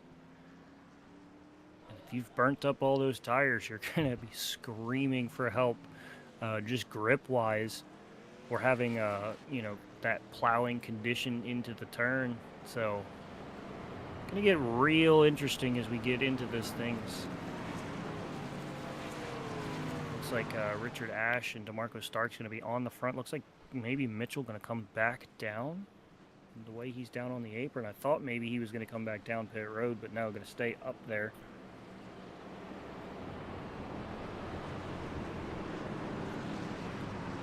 It's DeMarco Starks. He's racing for Raceway Ministries.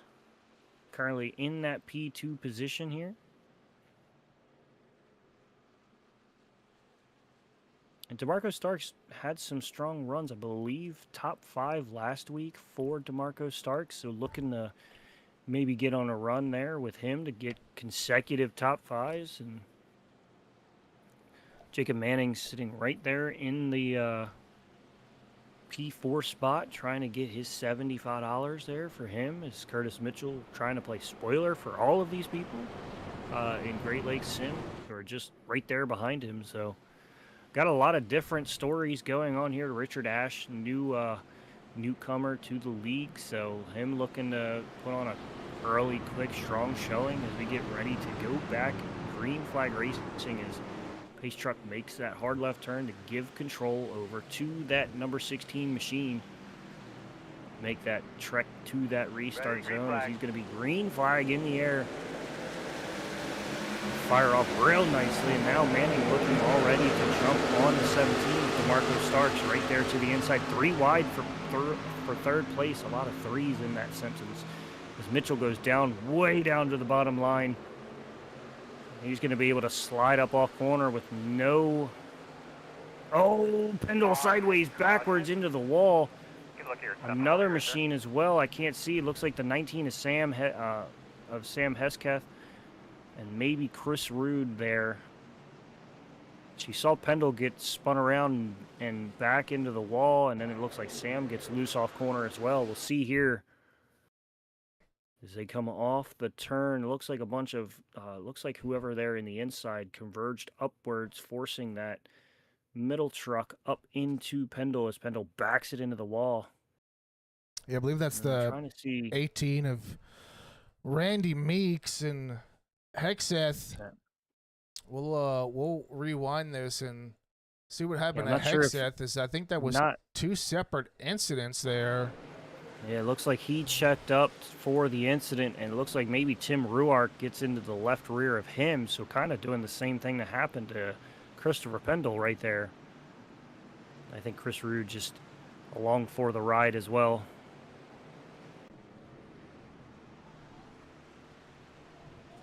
Yeah, Great Lakes Sim driver caught up in that incident.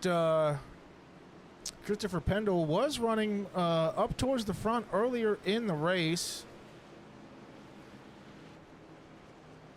As caution number 10 coming on lap number 82 of 150. Yeah, so a little bit different kind of night so far here. I mean, we don't usually reach those numbers of cautions, but this track has certainly had it out for some of these guys here tonight. But still a ton of action going on in this front group. And once again, cycled back to being Curtis Mitchell, Jackson Wade, Jacob Manning, TJ Lane, and Jacob Link. So those guys all finding ways back up. Yeah, there's not very many drivers that are going to have the car tonight to battle it up with our top 5 drivers right now. With Ash and Starks, unfortunately, almost immediately what's the word I'm looking for? Losing their spots on the front row as my dog is barking in the background. But Curtis Mitchell made. Wade Manning and Elaine look like the drivers to beat tonight. Yeah, they certainly look to be the guys that are the strongest, looking to cause the most problems for everyone. Yeah, and with the Craftsman trucks, they're so reliant on momentum. And Curtis Mitchell just finding momentum just out of nowhere, able to just get these massive runs on exit, and just has been seeming to find his way to the race lead multiple instances tonight. Which is insane. I mean, even with having all of that Great Lakes Sim there around him, now he's officially in a box above Great Lakes Sim. But having control over the race lead right now, maybe gonna have to play a lot more defense than Manning, Wade, or Elaine has had to play. But that could come to an advantage. You get these guys right behind you who, as the laps run down, they start racing their teammates hard. You might find yourself not having to play as much defense. So as time crunches down, the teammate alliance starts to wane. Yeah, now when you throw back in Jacob Link into the mix, running top 5 in the beginning of the race, and unfortunately falling victim to the green flag pit cycle caution. I would not count him out as well, as he has stuck his nose out towards the front of the pack, almost into the race lead quite a few times. Yeah, I mean, we've seen these guys mix and match the whole night, and that's kind of what happened last race as well. A lot of these guys mixed and matched until, pit strategy kind of took over. These guys got spaced out on long green flag laps, so could be seeing another situation like last week. So we'll have to see as we get ready to go back green flag racing again. Is Curtis Mitchell going to have control? No games played, just going to fire off. Try to get that line in front of the green. Drift up into that lane to try to arc this corner a little bit. We've seen him go from the middle lane all the way down to the bottom, just as he does now. trying to find the strongest way, strongest path forward. Try to keep these guys behind him. And Manning side by side, gonna make the pass on Jackson Wade, and now those 3 trucks are in a line. Jacob thinks, I want that inside line. Try to take it all away from you. Yeah, Manning looking to do the same thing that Mitchell did to him when he got the lead. Really just running the inside line right up on that yellow line, and with the tires have cooled off, that's absolutely something you can do, especially the first few laps once the run gets started again. But if you look back, Jacob Blink, TJ Elaine, and the 23 of Ray Massey all trying to find something to get them back up to the front, as Massey doing a little bit of a side draft on Ray right before the entry turn number 3, and Link real loose, and Massey gets into him. What is the caution for? And Massey getting Massey getting the worst end of it. Link looks like he just gets a little goes for some pirouettes, but Massey definitely gonna have to take a tow there. Take a look. We'll see Link get loose. Massey just, nowhere to go. He's got all the momentum, and then just absolutely destroys the inside wall head first. Having to just tow straight to the pits. You can see the debris flying everywhere off of his vehicle, ricocheting off the inside wall, back out to the outside wall. We're going to kind of slow that down so you can see the debris coming into your screen right now, hitting the fence, coming back down. Just the speed at which he hit that wall is just insane. I don't think I'm not sure that he survived that. We're gonna have to check on Massey, make sure that he's okay. I do believe he had already used a fast repair. Yeah, I would imagine so at this point in the race. It had been in a couple of incidences. I mean, he's also got to wait on that tow, so certainly going to lose a lap here. We'll see if maybe he gets that. Maybe he still has it. Maybe he can get enough of it fixed as soon as he gets back into that pit road. I don't know how long the tow is always so inconsistent on how long it takes to get there. But maybe, just maybe, he's one of those guys that just hung on to it. Well, I think the way that the tow works, and I could be incorrect, but I think it has to do with where your truck is positioned on the track, and with him being right there at the entrance of pit road, I could not imagine it would be any longer than about a minute and a half, as opposed to some of them which are upwards towards 3 minutes. So yeah, and it's one of those things. Is he too far forward? Maybe that could be a killer if you're just, say, a few feet too far to be one of those quick tows. But man, just a rough night for our last race winner of Ray Massey, who, I mean, we thought maybe the upside down horseshoe, the bad luck, the broken mirror, whatever it may be in that machine of the 23 was gone, but certainly showing its presence here still for that number 23 truck. Chris Rude, his teammate right here in 14th, still able to continue right now, as he's been in a couple incidences too. So a little bit of a rough night for the walking and rolling costume machines here so far. But they're not a team that, gets held down long. They certainly find their ways through and find ways forward. So look for them in the next couple of races, which we've only got a handful left. We've got the rest of Michigan here tonight, and then 2 weeks we'll have New Hampshire, and 2 weeks after that we'll have Homestead. So these final 3 races, those guys in Milk Dud Motorsports really trying to make a strong push to get up into that P2 spot and maybe try to chip into this Great Lakes Sim lead that they have here. But with the showing that Great Lakes Sim has right now here tonight, with Jacob Manning, Wade, and Elaine all in that top 5 right now, really showing why they have the margin they do of 16 points right now. Just being in that top 5 all cluttered in there together is, you got Ray Massey. Unfortunately, I think Ray Massey's going to be done here tonight. Maybe get back out there a few laps down. Maybe try to capitalize on some other misfortunes of people, but yeah, well, he's been in the pits for a total of 4 minutes so far.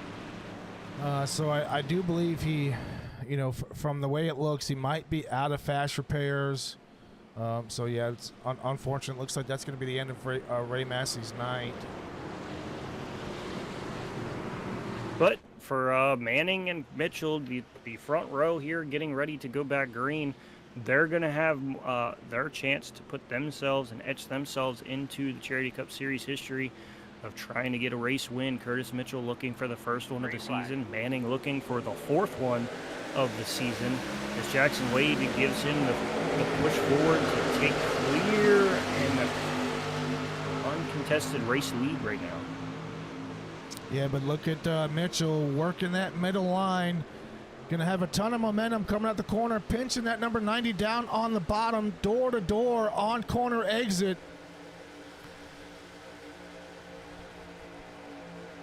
Oh, big cluster right behind that top 5. Everybody just trying to find a place almost 4 wide, just short of 4 wide. Adam Thompson on the outside. Tim Brewer can slide up in front of that 62. 62 able to check it up. Sam right there in that 19 machine just below the 62 for a moment. Marco Starks up here in P9 now. A lot of these guys just right there on the outside of that top 5. And speaking of Sam Hexeth, we're going to actually pull Sam into the booth right now and get some live race action. Sam, this is Joe and Jordan up in the booth, man. What are some of the things you're experiencing out there on the track right now? Well, watch this. I'm going to go to the inside. I got my teammate, Starks, a little loose there. There's a lot of turbulence, as you can tell. It's really loose. But if you make runs, you just gotta throw the car at the inside line and just stick to it. Like, see, I'll give y'all a live demonstration here. So we got the 94 right here. Back off a little bit. Throw this truck down here like this. Feather the throttle, and then, I'm just gonna chase down the 94. This is fun. I didn't think you guys were actually gonna do this. I was waiting patiently, very patiently. Hey, of course. Go ahead. I was gonna say, well, of course we gotta bring you in. You got prime time seat there to all the action. Usually you're up here next to me in the booth, and now this time you're down there on the racing surface. I mean, that's got to be a ton of fun watching these guys mix and match all the way through this field, dude. Yeah, and they're really aggressive, and there's a lot of turbulence. So, could be better, but I mean, I'm doing really good. I'm just kind of backing off and letting them race because, I'm not a championship racer, which is why I even wanted to do this idea. So. Well, yeah, we've seen a lot of these guys get loose off corner, and just as we say that, we watch you go sideways. Nah, I'm just putting on a show for the broadcast. You see some of the crazy moves I've been doing on purpose. It's like, hope they're watching me. Watch this right here. Doing that cha-cha slide out there. Tires are suffering bad right now, so feels good, feels fine, but the tires it's rough. It's really rough. Well, speaking of tires, Sam, how many sets of tires do you have left on the other side of the pit wall? Got 1 set left. I might use it about lap 30 or so, maybe. I don't know. I just wanted to be on the lead lap. I don't even care about fighting for the front. Like I said, I'm not here to mess up anybody's race. I'm just here for fun. Well, awesome, Mr. Sam. We're going to let you get back to your racing action, get you back with your teammate, and hopefully we get you later on in the broadcast, hopefully for a post-race interview. Oh, yeah. Hey, I'll see you guys later. Thank you. All right. Yeah, you could get a inside look at just how difficult it is navigating around the track, and, Sam Hexeth, Hesketh, a little bit of a tongue twister there. Sitting in the top 15 right now, exactly where he qualified. So we're going to keep an eye on how he does the rest of the race as we take a jump back up to the front. Jacob Manning back to the lead. He's got the number 90 of Jackson Wade and the 316 of Curtis Mitchell. Also the 62, Adam Thompson, all nose to tail here as they come across the start-finish line. Yeah, Mitchell just kind of, it seems like Mitchell's just kind of running that higher middle line right now, just right there behind Wade, just trying to get a little bit of stiff of air to the outside, keep that thing in some kind of clean air. And I did just notice that we did get a little bit of a comment from CM 2005. Link was set to the pits with connection issues, so him currently sitting in 21st, not on the racing surface. Oh, Adam Thompson slaps the outside wall. So Link, one of those guys that is now out of this race, currently 9 laps down as he sits with the connection issue. Yeah, that's unfortunate for Link. Yeah, it's just one of the variables that that we all experience. Your internet, sometimes it holds up, and sometimes it doesn't. As we've seen, Jackson Wade blink out a few times as well. And looks like Christopher Pendle just jumped to the pits as well. Not sure what happened to him. Yeah, just jumped. I wonder if maybe some issues with him. It looks like he is going to be maybe done for the night as well. I'm not sure, but that's another unfortunate situation. But on the racing surface, it had almost 3 wide for the race lead, but Mitchell still fighting hard on that outside, trying to, gives a little, and now we're starting to get into hockey territory where we start putting the elbows out as we get into the walls and start shoving around.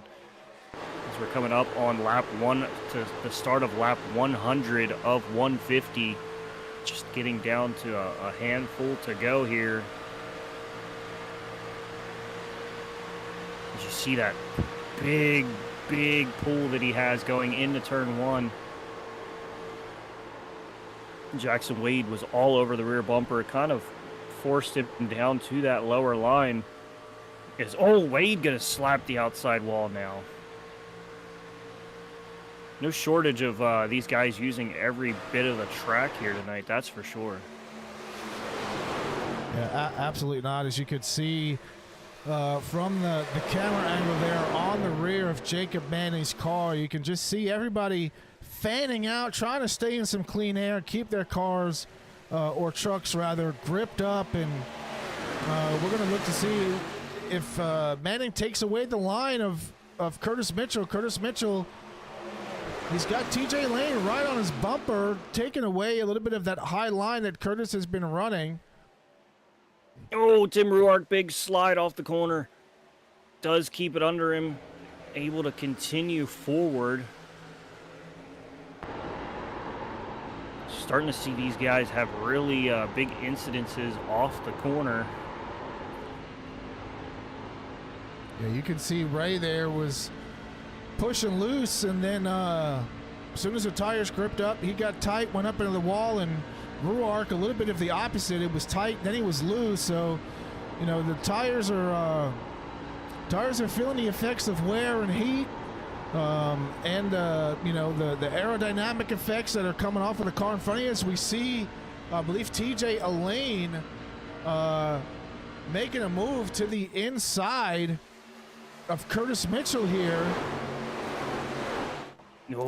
And Wade up the track a little bit. And something that I've noticed is, this is probably the brightest this track has been. I mean, we were under cloud cover for a lot of qualifying and practice, as well as the beginning of this race, and it seems like some of that cloud cover has kind of vacated the area for the time being, which I think definitely heats up the track, and puts these guys in changes the complexion of how the truck reacts on corner exit and corner entry. As Ruark, a little bit of a wobble once again.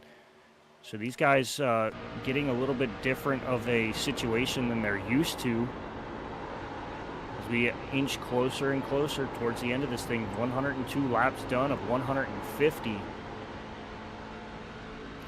Which, at a track that's a 40-second lap, that's still a lot of time. But as we get closer, it's going to feel like those laps just tick off, immensely faster. I mean, if you take a look at the lap times, I mean, they haven't really fell off much.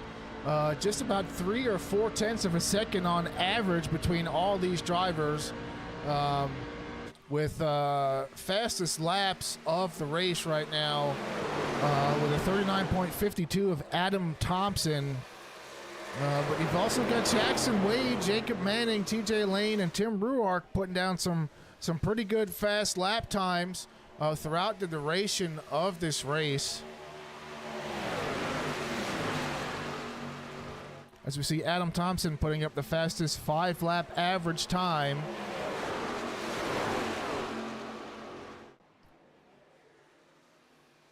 Big slide. Yeah, these guys are definitely fighting a lot. Had a handful of leaders so far tonight. Jacob Manning, the biggest leader of 58 laps. Jacob Link, 22. Mitchell and Massey both having 11 laps led. Richard Ash getting a couple, and TJ Lane getting a single one. So, had a couple different lap leaders. Oh, a we've lot got of a lead wreck on the changes. front stretch. Let's tell me about your car real quick. See Stephen Ray. Oh, that machine tore up in the left front. Yeah, that was Ray, and the nose. DeMarco Starks, and Ruark. Yeah, so handful of drivers. It's Ruark trying to get it spun around. A little too much juice there, but able to get it going. Doesn't look too bad off. So it looks like him and Thompson there for a second got into it, which put him into the door of Stephen Ray.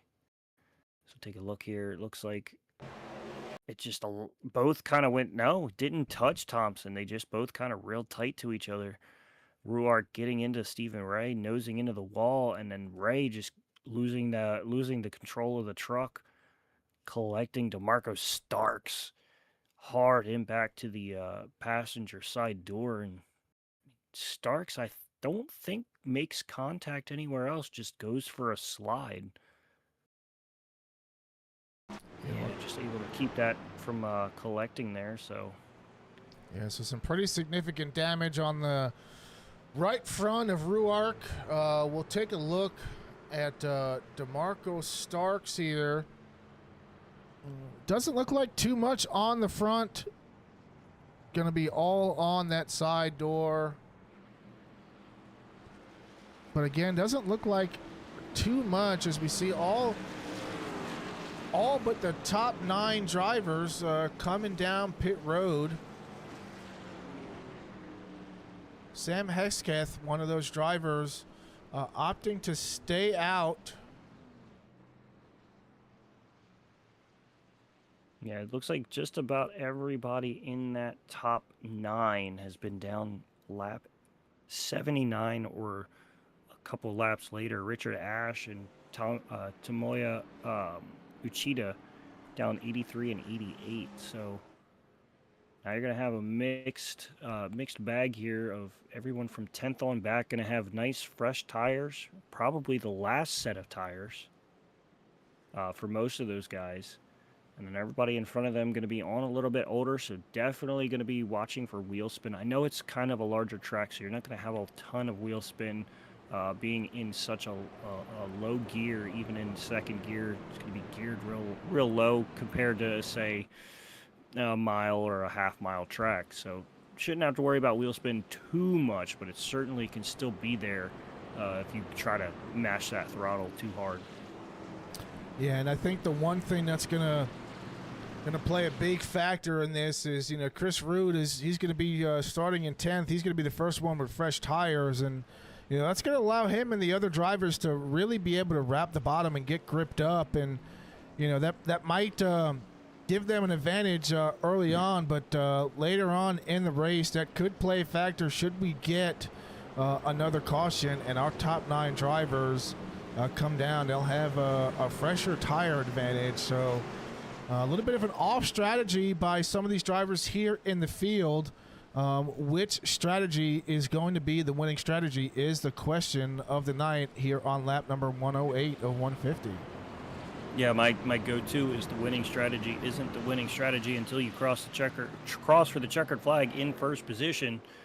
But, I mean, certainly going to be interesting to see, especially with how this has gone so far tonight. It would not surprise me if we have a couple of more cautions which would put this top 9 in prime position to, get an uncontested stop and make a run. I would imagine if these guys can get to that, 115, 117, 118, somewhere in there, a little bit just inside that that window, I think you'll see some of those guys make that jump. But with how the tires have been, I'm sure there's someone out here that's going to push this run to the absolute max and try to keep these tires as fresh as possible. But I mean, I'm just a broadcaster. I just speculate, but we're going to see it play out live here in just a few seconds. Is Jacob Manning going to have control over the field once again as we creep towards that restart zone and going to fire off here. Green flag in the air as we complete 108 of 150 here. See a couple of guys getting a little squirrely in the back. Maybe getting a little too much wheel spin. Yeah, Jackson Wade up to the high side, trying to get to that right rear of Manning. Not really going to be able to do it on the exit.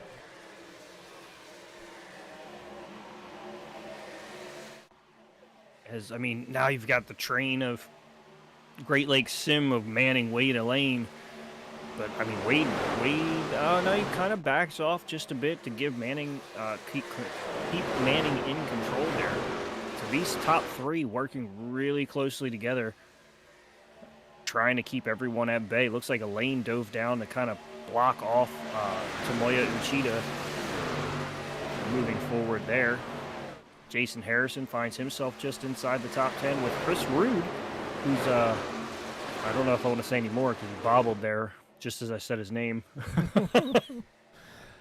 Yeah, 3 wide battle there for 9th. Corey Lavallo being the driver to take advantage, working at high side, getting in front of Rude, and I believe that might have been Gary Nash as well that he got around here in the number 88 machine. Yeah, a lot of shuffling going on. I mean, not just in that top group, but even back here in these, mid to just outside the top 10 of this race. These guys just mixing and matching all throughout the field. So it's really difficult to really know who's got the strongest truck. As you see, everybody gets runs in different spots and finds ways to move forward in different times. So yeah, still anyone's ball game. It is, and I just want to go back. I see Tim Ruark there down on the apron. Trouble for Ruark. Gonna have to come down pit road. Unscheduled stop for him. As Jackson Wade starting to have some hardware issues there, blanking in and out. It's got to be a terrifying thing to just watch the guy in front of you disappear. Yeah, I mean, especially when you're, when you're trying to draft, especially if you're right up there on his bumper, and then he blinks out, and you don't know what to do. You slow down, you get run over. But if you continue your pace, there's a chance that you might end up in the truck bed of the car in front of you, and then you're wrecking. Right. And with how these trucks have been loose, who's to say that, Jackson Wade gets loose off corner and all of a sudden he repopulates right in front of you sideways on the racing surface. Not something you want to find yourself in.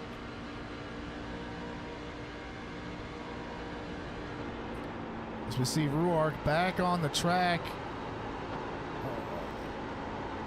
through the windshield of Jacob Manning here, sliding all the way up the track, maximizing his speed on exit.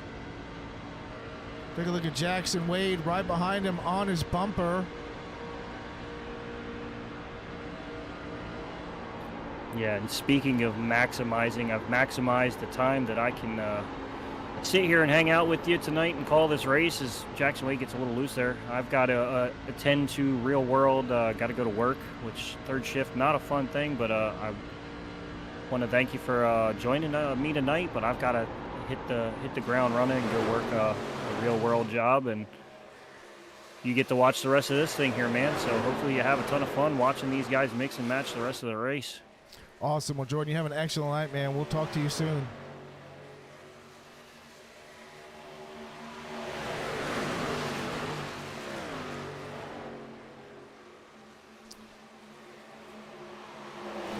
Still going to stay a little bit locked in here to this race lead as we've seen Gary Nash here sticking his nose inside the top 10. Really working inside this draft. He's got some momentum here, but a lot of drivers in front of him feeding him dirty air as he gets a run on the inside of Tomoyo Uchida.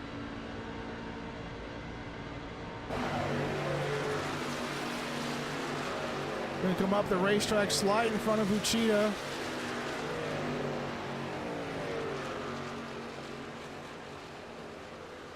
Curtis Mitchell now has fallen back to 7th as he works on the outside of DeMarco Starks for that 6th position.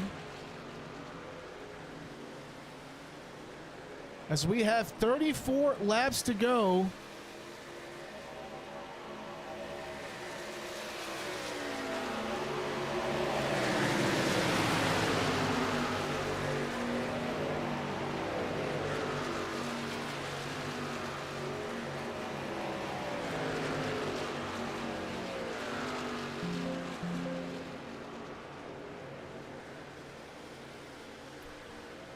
As we see Mitchell here sending it 3 wide between Starks and TJ Elaine.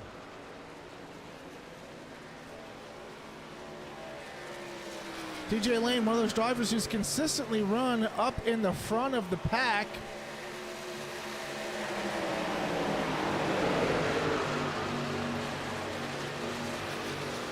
As we see Gary Nash and Uchida fighting it out still for that 8th spot. Closing in on Adam Thompson. We'll go on board here with Uchida.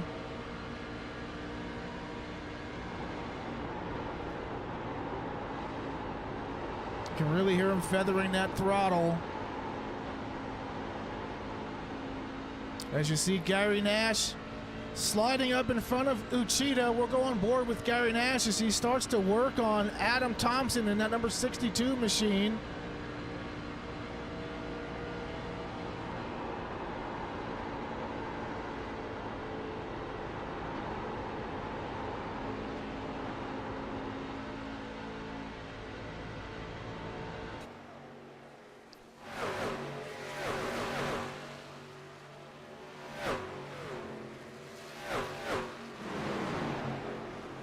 Coming up to 120 of 150 laps completed here in the Charity Cup Series at Michigan International Speedway. We've got a battle for 1st through 5th, and then we've got a battle for 5th through 8th.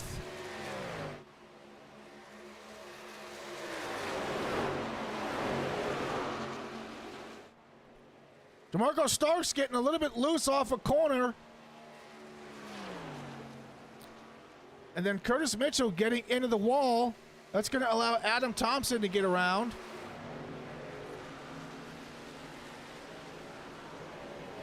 Mitchell going to have to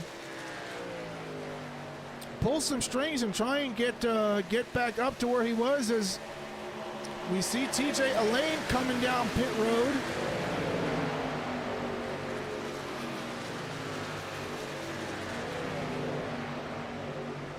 Got Curtis Mitchell and Gary Nash battling for that 7th spot, with Mitchell having the advantage on the high side. That's been his line the majority of the race, really getting a lot of momentum. But look at Corey Lavallo up into 2nd, getting around Jacob Wade. As Manning and Wade come down pit road, now Lavallo, one of those drivers, Lavallo, opting for that alternate pit strategy. pitting on lap 106. Going to be a little difficult if he does not have any tire sets left, as he's either really going to have to stretch his fuel, or he's going to have to finish the race on older tires.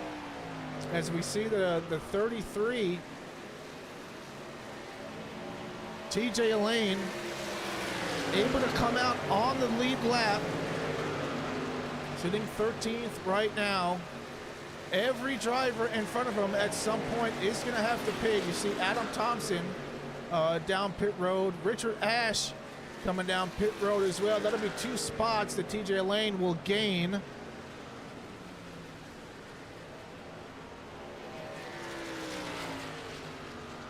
Curtis Mitchell off of pit road.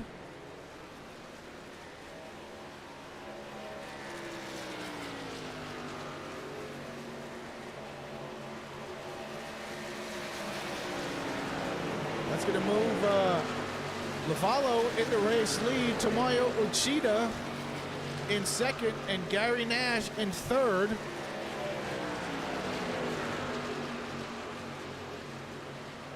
They've got the lap car of Tim Ruark in the mix after an unscheduled stop.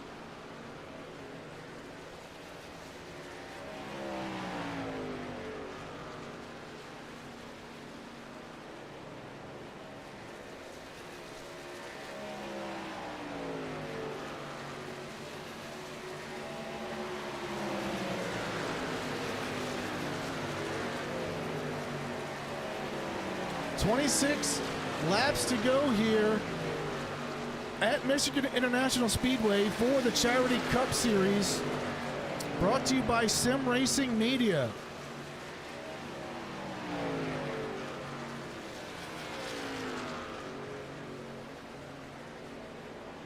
You've got Jacob Manning and Jackson Wade. Manning should cycle back to the lead once the cycle has concluded.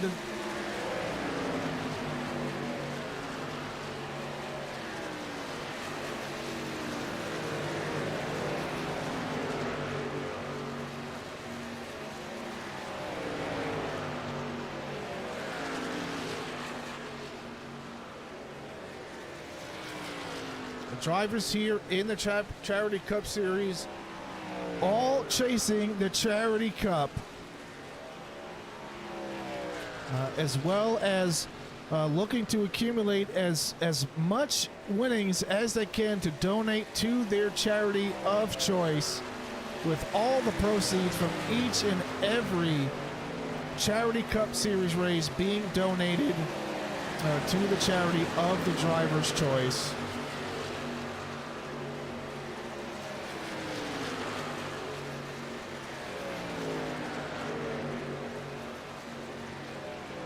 You got DeMarco Starks on those fresher tires, trying to earn his lap back. He's got a real big run on the inside of the 01 machine of Corey Lavallo.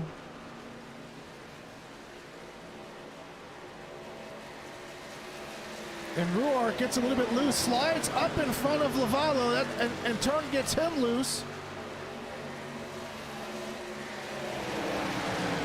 And that's going to allow Uchida to get around Ruark.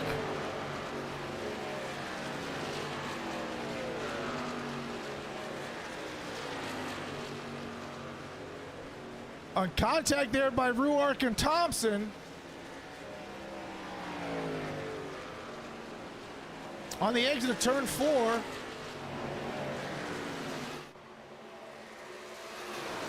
Thompson now back on the lead lap after that cycle.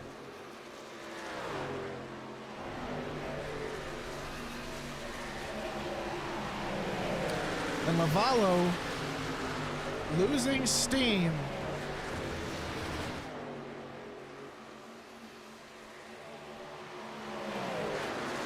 Top 6 drivers currently, or top 5 drivers, I stand corrected, Well, I stand corrected again. Top 4 drivers will have to pit with Stephen Ray last pitting on lap 107.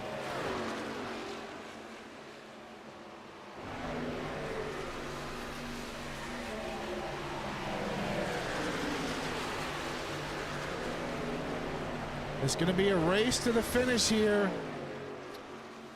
Can Lavallo hold on for 20 more laps, or will he have to pit for fuel?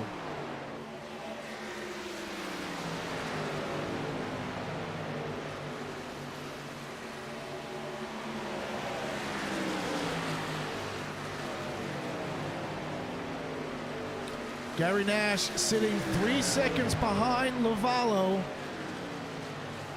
as the number 30 of Justin Crittenden is working to get his lap back.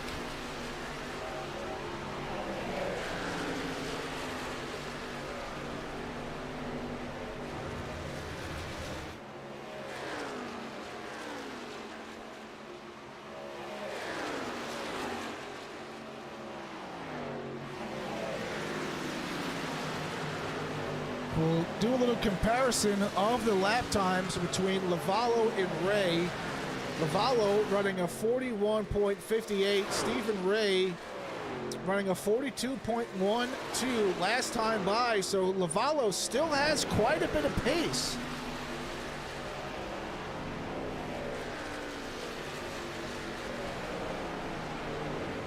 Take a look at this battle right here for 6th. You've got, well, technically for 5th, you've got Jacob Manning sitting in that top 5 position. Jackson Wade in tow.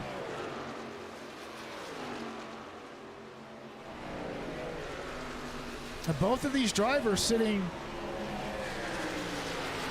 about 28 seconds behind the leader. So they're going to have to catch Lavallo at a pace of a second per lap. Either that or going to have to hope for a late race caution.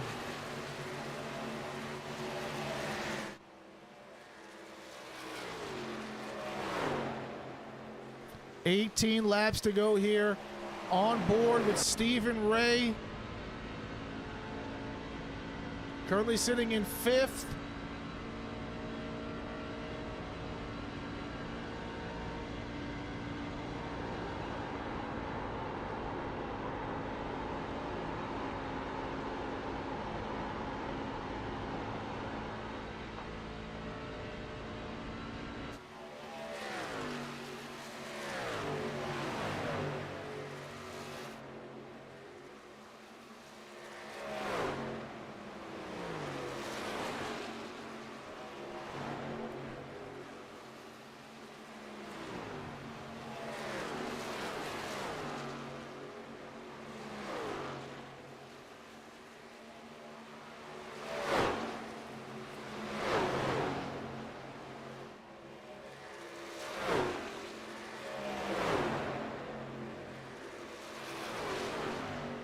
As Lavallo now working on some lap traffic.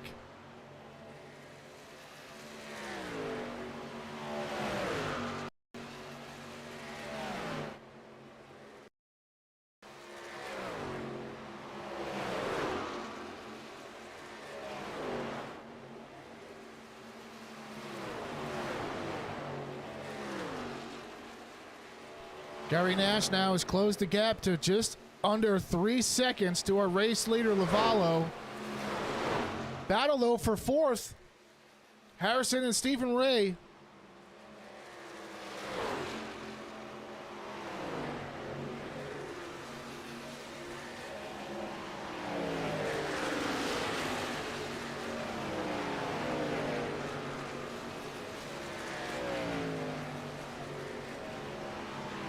Stephen Ray running out high side, running for pause for a cause. He's going to have the momentum on exit. Coming across the start, finish line, 15 laps to go. here at the Charity Cup Series.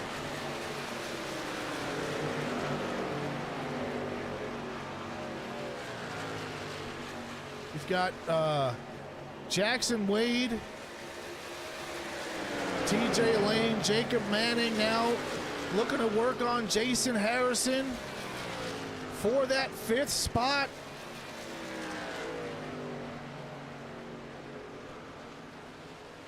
Getting past him rather easily, as now Manning looks to work on Stephen Ray.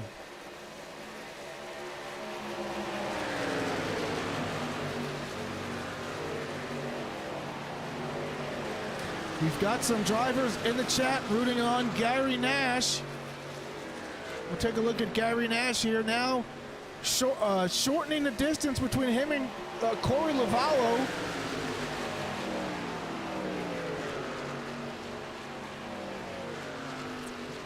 Nash and Lavallo running almost identical lap times, with a 41.40 for Lavallo and a 41.44 of Gary Nash.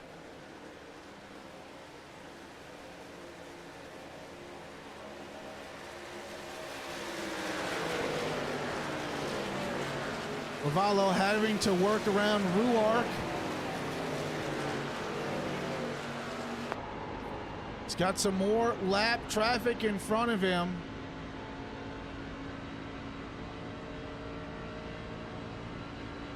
Believe that's the 30 of Crittenden, and then you've got John Gowen in a number 14 machine.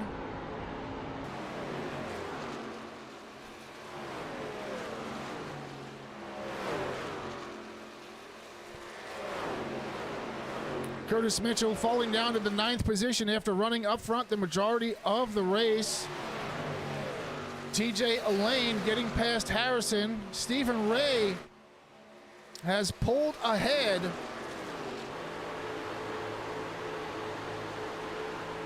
Just about a second and a half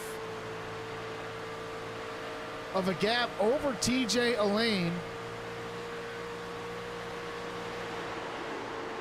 As we've got just 10 laps to go here in the Charity Cup Series at Michigan International Speedway, this time by.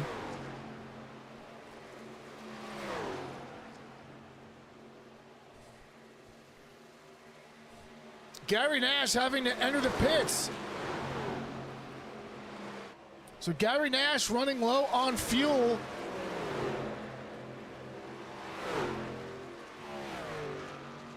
How long can Corey Lavallo hold on? Does he have 10 more laps of fuel in the tank?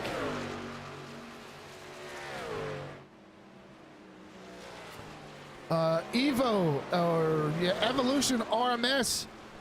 So the current leader pit on lap 106. And he's got about a max of 36 laps of fuel.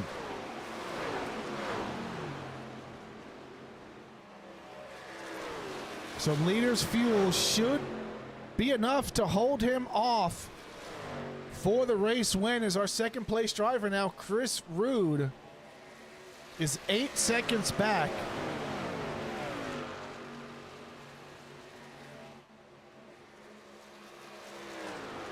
Gary Nash coming out of pit road in that number 13 spot. Gonna have to work around Crittenden and then start to work on Adam Thompson, but Adam Thompson 10 seconds ahead of Gary Nash.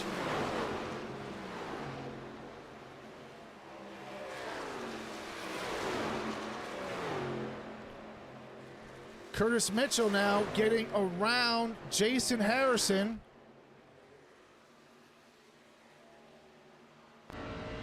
As the next closest driver that he is going to work on is Uchida, who he's got in his crosshairs.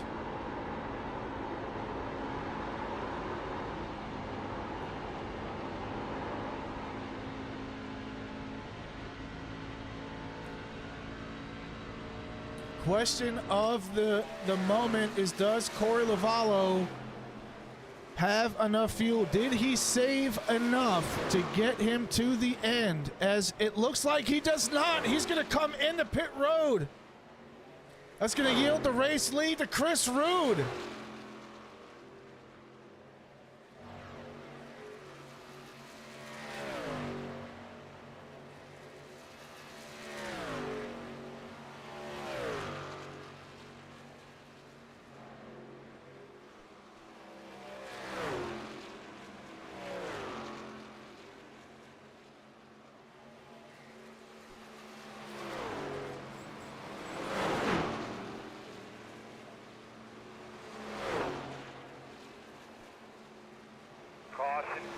And we've got a caution.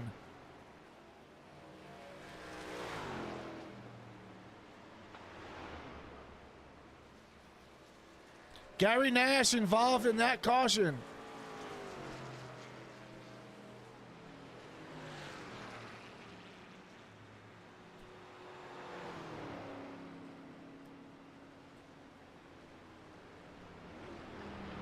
We'll go ahead and we'll take a look at that in just a second.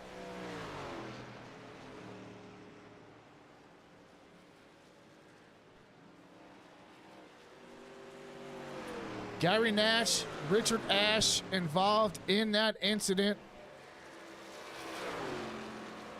Looks like Ashe just comes up the racetrack, gets into Nash. We're going to rewind that and take a look at it in slow motion. You see Gary Nash just trying to run his line. Gary comes down a little bit, and the 16 of Ashe comes up as well, and this is going to shake things up tremendously, as now Jackson Wade, Jacob Manning, TJ Elaine back up in the front, as Rude having to come down pit road, not going to have enough fuel.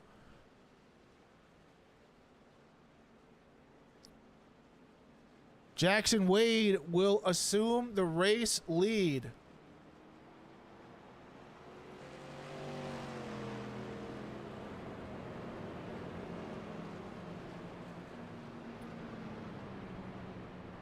We thought that we were going to finish under green. We're going to have our first unofficial green-white checkered in the Charity Cup Series. Can these drivers hold it together and finish under green?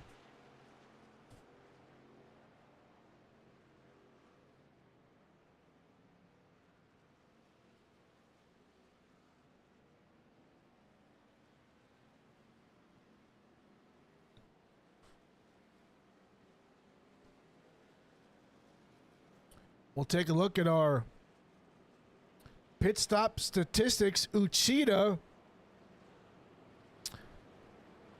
Chris Rude, Stephen Ray having tires over the pit wall. They will be the only drivers on fresh tires. Corey Lavallo taking 4 tires 2 laps ago.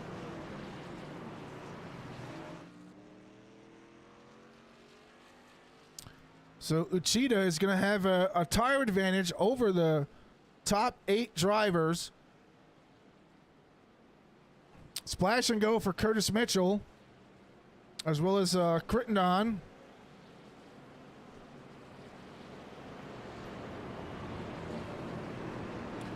We'll take a look at our 10-car lineup for this restart. It's going to be Jackson Wade, Jacob Manning on the front row, TJ Elaine, DeMarco Starks in row 2, Adam Thompson and Randy Meeks in row 3.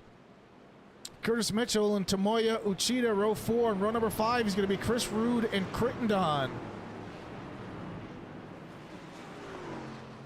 So Randy Meeks, the last remaining driver on his team after Gary Nash collected in that incident.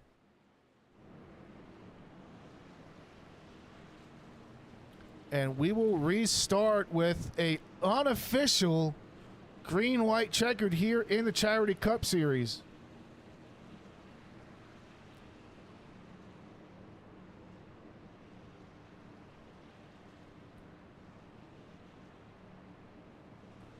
If I'm Jackson Wade, I need to do everything perfectly. Surrounded by Great Lakes sim drivers, Jacob Manning and TJ Elaine. Jacob Manning leading the most laps tonight here in this race as Jackson Wade approaches the restart zone. Green flag. And takes off with a really decent start here. Sliding up to the top of, middle of the track. Manning and Elaine will be in chase. 3 laps to go here. Little dicey there. About 5 or 6 spots back. As Manning dives down to the inside. Covered a little bit by Wade, but not all the way as they go up door to door. Elaine gets loose off the wall. To the race lead, Jacob Manning. Wade trying to pinch him down. Contact there in the turn number 1. And we've got a caution. Did you hear any static? Like somebody was keying up on your radio just a few minutes ago? 10-4. Randy Meeks, DeMarco Starks, Sam Hesketh involved, and now we have the first green-white checkered finish in the Charity Cup Series.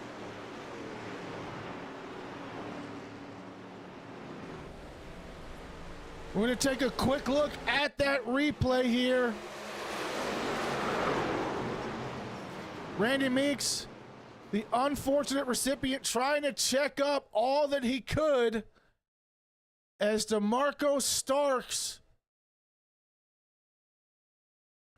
involved in that wreck. We're going to back it up just a little bit more. Played at quarter speed. DeMarco Starks slides up the racetrack, gets into the 32, sends him around. Corey Lavallo into the 32. Randy Meeks just nowhere to go. He barely misses Chris Rude.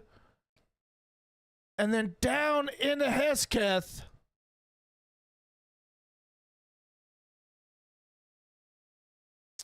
And we will have the first green-white checkered here in the Charity Cup Series. Jackson Wade able to retain the race lead, but he is going to have some work to do. Jacob Manning looking to win the Great Lakes Sim Pole Challenge Award.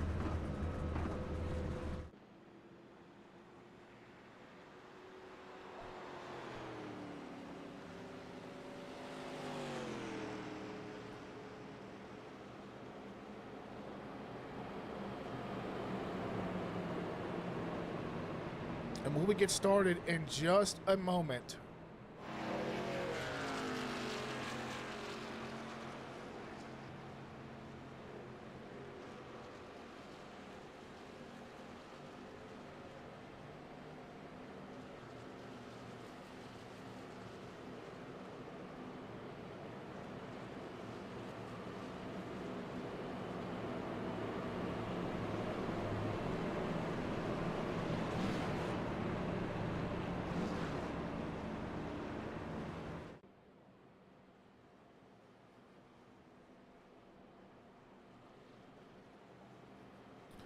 All right, ladies and gentlemen, it is down to the wire. The wire is extremely thin right now.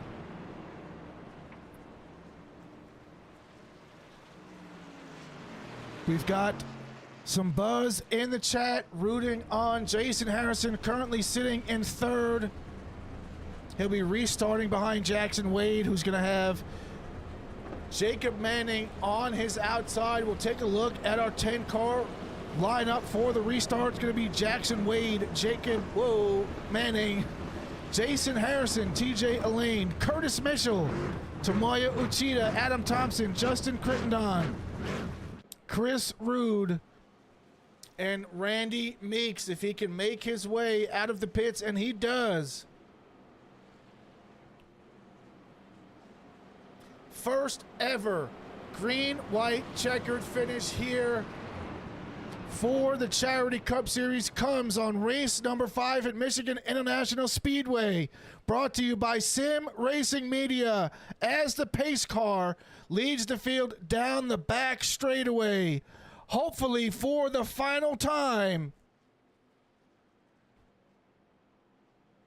as Jason Harrison, up 16 spots from where he started, in the number 3 spot,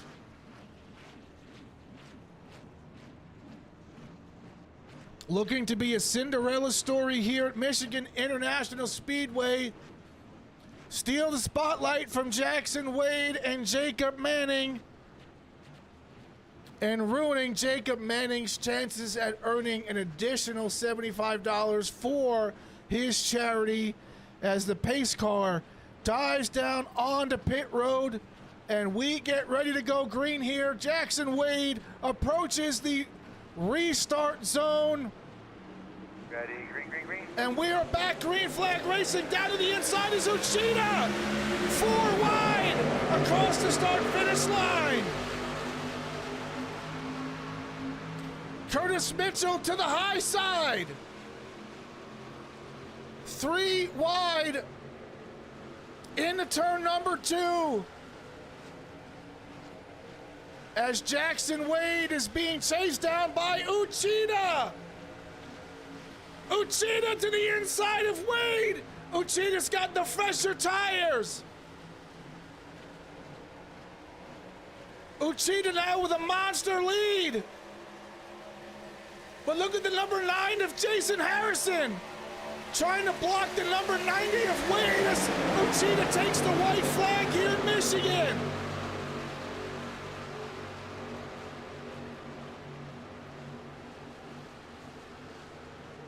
Harrison now trying to chase down Uchida. Gonna catch a little bit of the draft of Uchida on the back straightaway. What is he gonna do?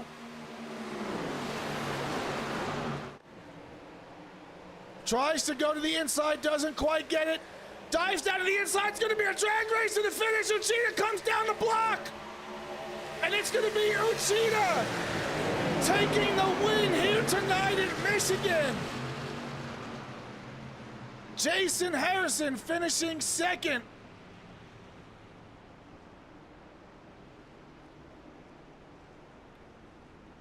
As Tomoya Uchida wins the race, Jason Harrison in second, Jackson Wade in third.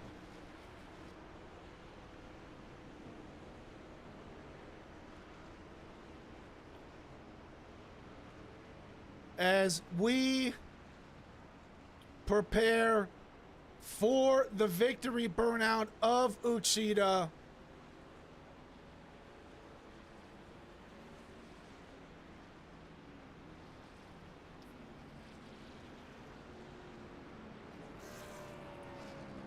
Uchida gonna come down for his victory burnout.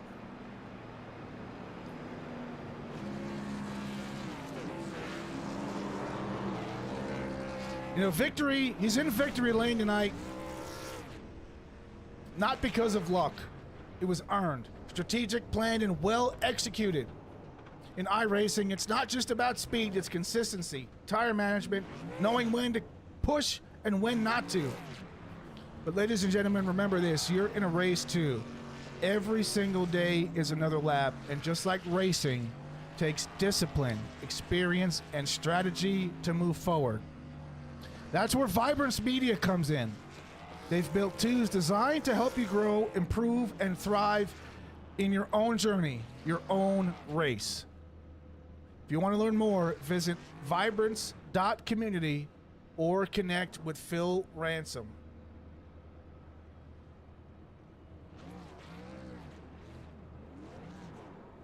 Now, ladies and gentlemen, we are going to get ready for our interview segment of the race.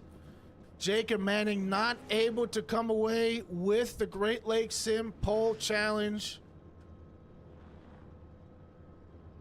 But we do have some interviews to conduct.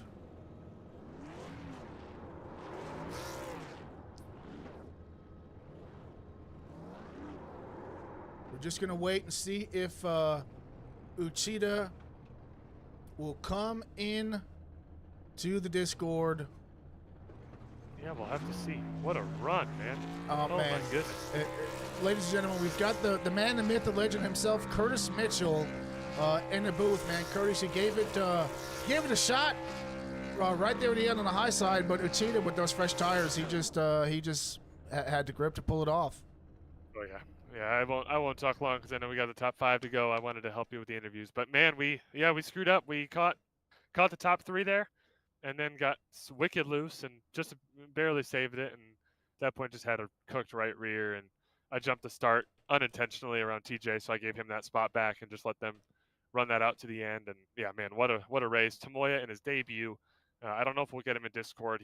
He lives in Japan, but he is in a different server, so we can do some of the other interviews here. We'll see if he's comfortable coming in, but I think we jump in and get right to Mr. Harrison here. Awesome. All right. 1 second. I got you. All right, so we're gonna bring in our second place finisher of the night, Jason Harrison. Jason, you got a copy? Yes, sir. Hey, man. So awesome race. You had the speed there at the end. Talk to me a little bit about the race in general, and then with it coming down to the wire right there, what was kind of your strategy, and what were you looking to do to come away with a win? Well, I got involved in a wreck about halfway through the race, and I burned a set of tires on accident. So for the last, I want to say 75, 80 laps, I only had one set of tires left. So I ran that next stage a little longer, and I was like, you know what, I got to do it. I just have to go for it. And thank the good Lord above, a caution came out with like 4 to go, and I threw on those fresh set of tires, and it was history from there. Yeah, racing here at Michigan, never easy. And for a minute there, we thought it was going to stay green until that late race caution, which led us to an unofficial green-white checkered, and then the first official green-white checkered here in the Charity Cup Series. So happy for you to be a part of that. And tell us a little bit about your charity. I know you've scored some funds for the charity of your choice. Why don't you explain to our viewers who you're racing for tonight? So I'm actually racing for, it's called Ehlers-Danlos syndrome. A good friend of mine, her daughter actually has this disease, and it's a tissue disease. So basically, her tissue is deteriorating. Most kids don't live past the age of 13, I believe she said, and her daughter is 16 years old.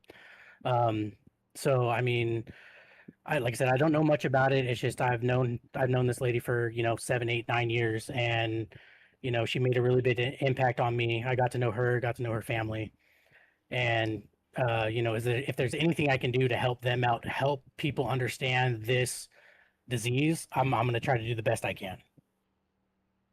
Yeah, absolutely. I mean, it's heartbreaking that people, excuse me, have to, go through a disease in general, and it's even more of an impact on somebody when it's affecting somebody that's very close to you. So very noble thing that you're doing there, and we congratulate you on your second place finish, and.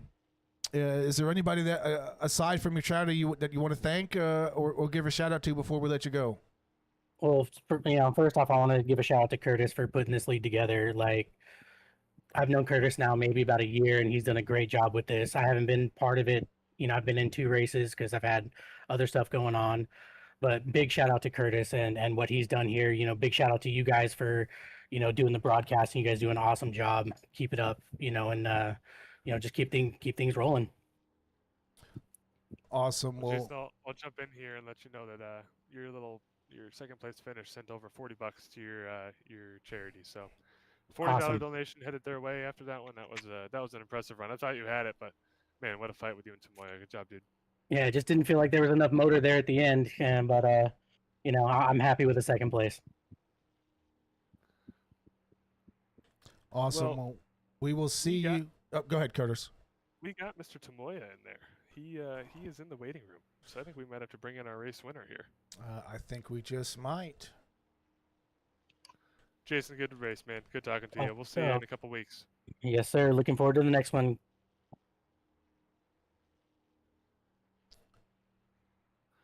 All right, ladies and gentlemen, we've got Tamoya Uchida in the chat. Race winner tonight. Tamoya, you got a copy? Yeah. Hey, man. So I'm not exactly sure what time it is in Japan, but absolute stellar of a performance at the end of the race, man. Walk me through the end of the race. Yeah, I'm very excited. I'm very fun. Thanks, guys. It was awesome, man. Hey, let me ask you this: when we were running green flag, did you think that you were going to win this race? Yeah. I'm safe fuel and safe tires. You were close. Yeah. It was, that caution helped you a ton, and it was awesome to see you and Jason go get tires. And I know you guys are representing TJ's charity, which is really close to his heart. I'm going to pull this up. It's the Northern Michigan Cancer. Cancer Crusaders. There it is. Northern Michigan Cancer Crusaders. So hey, with your win, you're sending $60 over to them, along with all the other Great Lakes guys you got in the top 5. So you were a big piece of that. It's good to have you here. In your debut, you got to win. Good job, man. Thanks. Well, Joe, I think we can bring in our third place finisher here. Absolutely. So, ladies and gentlemen, we are going to get ready to pull in our third place finisher, Jackson Wade. Jackson, this is Joe and Curtis up in the booth. You got a copy? I've got a copy.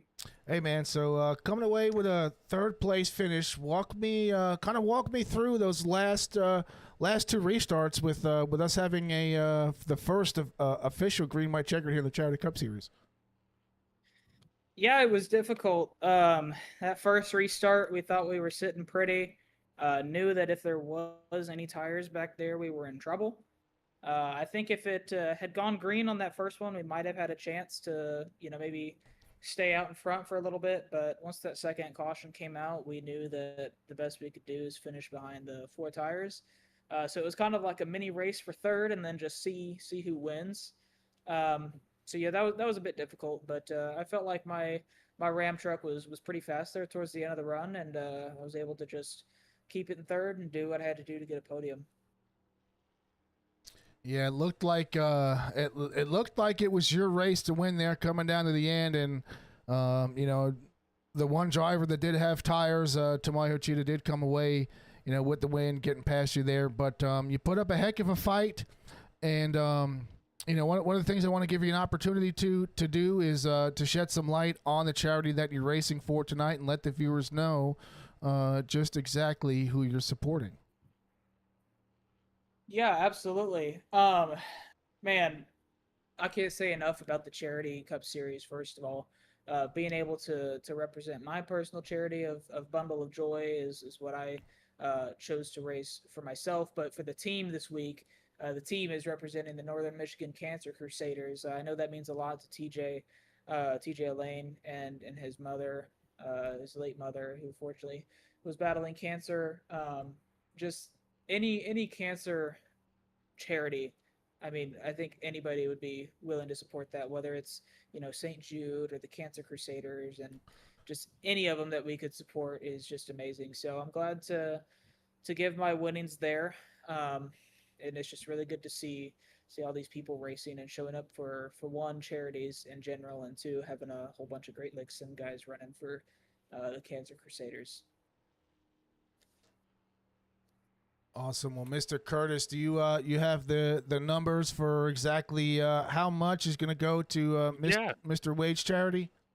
Yeah, so we're gonna, with your third place, along with Tomoyo's 60, we're sending another $37 for your third place over to the Cancer Crusaders. Plus, you, my friend, got the Langer's Auto Spot Cleanest Driver Award for your P3 0X, which I am shocked by. I mean, we had guys 8X, 10X, 12X. I mean, you put on a great race. So, all in all, $37.25, sending over $62 from your performance over to NMCC. So awesome job, man. It was good to have you.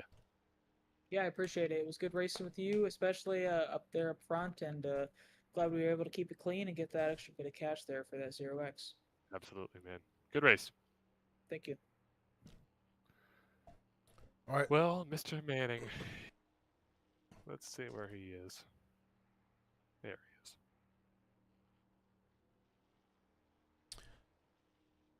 Jacob Manning. This is Joe Manella and Curtis Mitchell up in the booth. You got a copy? Hey, yes, sir. I got you guys. How's it going? Not too bad, man. So top 5 finish in the books for you here tonight at Michigan International Speedway.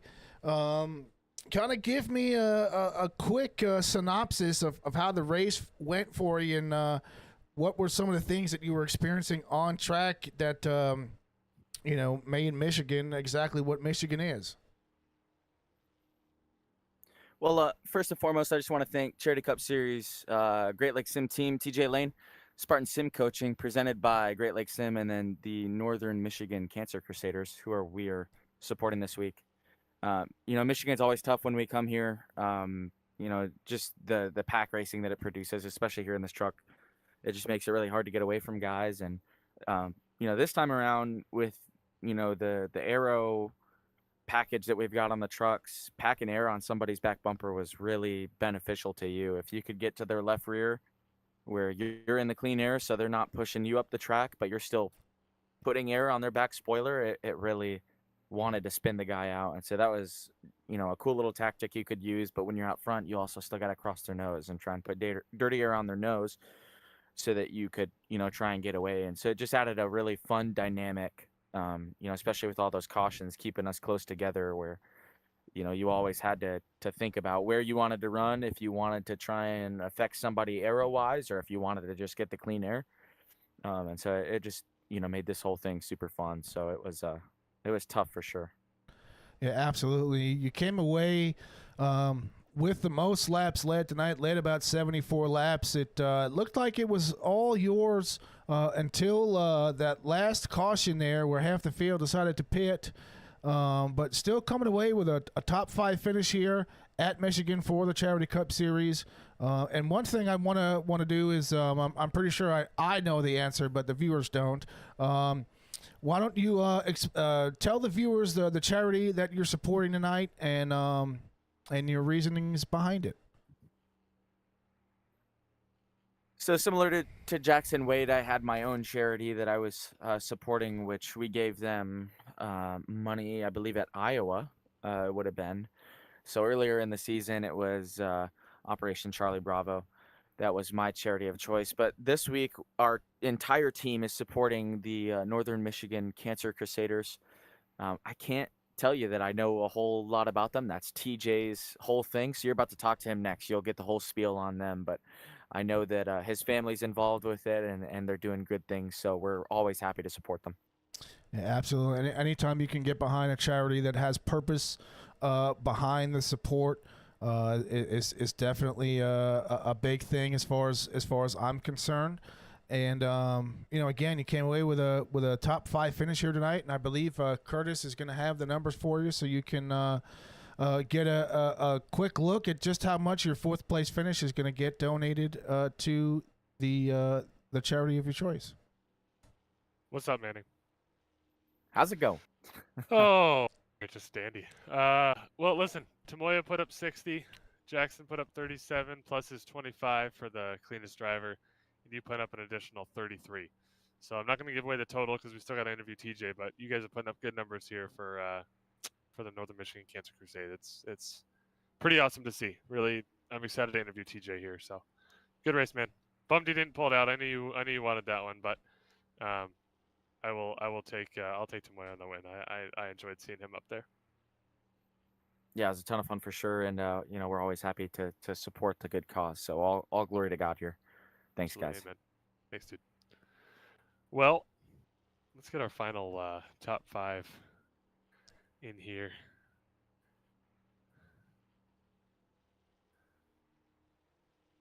TJ Elaine. This is Joe Manella and Curtis Mitchell in the booth. You got me? Yeah, I got you. Hey, man. So you've got 4 drivers. Is it 4? I believe it is 4 drivers for Great Lakes Sim in the top 5 here tonight, all supporting the charity that you have that you guys have as a team have collectively decided to support. But walk me kind of through how your race was overall, and some of the difficulties that you had to navigate throughout the duration of the race. I know you ran up front the majority of it, so it'll be good to get your perspective. Yeah, it was definitely a struggle.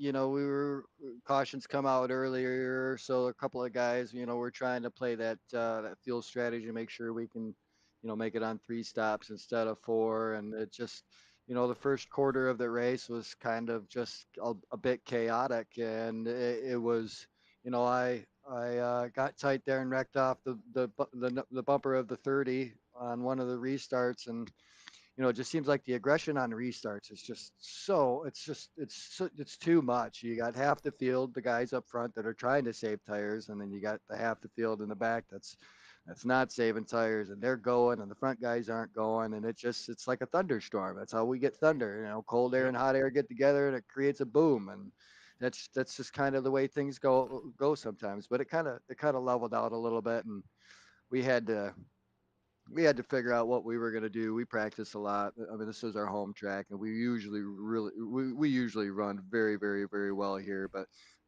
pit strategy and tires kind of caught us at the end. I mean, Tomoya ended up picking up the victory, which was unexpected. Didn't see that coming. And on one of those restarts, Dylan had said that he was going to go take his last set. And he was laps down, and next thing you know, I see this black Great Lakes truck coming on the high side, and I'm up on the high side, and I'm thinking it's Dylan laps down, and I'm confused as what's going on. And it was Tomoya, like he was flying. So, but overall it did clean up, and it did get a lot better. The tire saving was massive.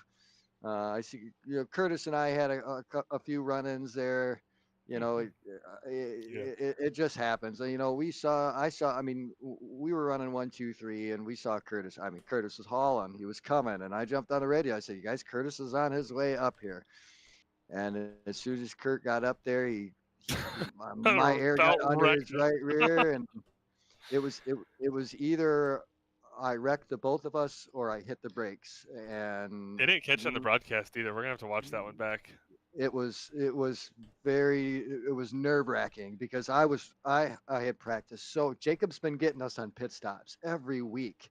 Yeah. And I've made it a point. I had a great pit stop today. I got in there. I was right on their bumper when they came out of pit road. I was on point, and then got something else come up and kind of got me behind. But it was a good race. It was fun. I'm glad everybody had a good finish. We got 4 guys up there in the top 5. At one point in time, we were all up there, and lots of us in the top 10.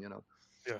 Well, I'll say this: it was a ton of fun racing with you guys. I was having just a blast trying to make my mark to get up ahead of y'all, and we stayed for a little while, and then once we got on that last run, it was like, all right, I thought for sure we were going green, so I went to catch you guys, and then one lap later we're sideways through 3. So appreciate you not running me down. Unfortunately, I didn't pay you back the favor on that last restart, which lessons were learned there. But why don't you tell us about? I'll tell you this first. You got 4 guys in top 5. You got the cleanest driver award presented by Langer's Auto Spa. So you're looking at a pretty hefty donation here. Looking at $185 total, heading over Good to stuff. Northern Michigan Cancer Crusades. Why don't you tell us about why that's important to you, what that story is, and just the mark you made tonight here in this race, and why that's so special. Yeah, so my mom, she had me at the racetrack on a Saturday night, every Saturday night, every summer growing up when I was a kid, from the age of 2 months old, including demolition derbies. And she ended up getting colorectal cancer of the liver when she was 42 and battled cancer for a number of years. During that time, the Northern Michigan Cancer Crusaders, which is based up here in Petoskey, Michigan, had put together a ton of money to make sure that she was able to get down to Carmanos for chemo and radiation and all that stuff. But they also um, created a modified race. It's the biggest modified race in the east of the Mississippi River. It's for 5,000, or I think it's like 10,024 to win. They've got modifieds, and it's actually this weekend. It's called the Hot Shoe 100, and they run it at Kalamazoo Speedway.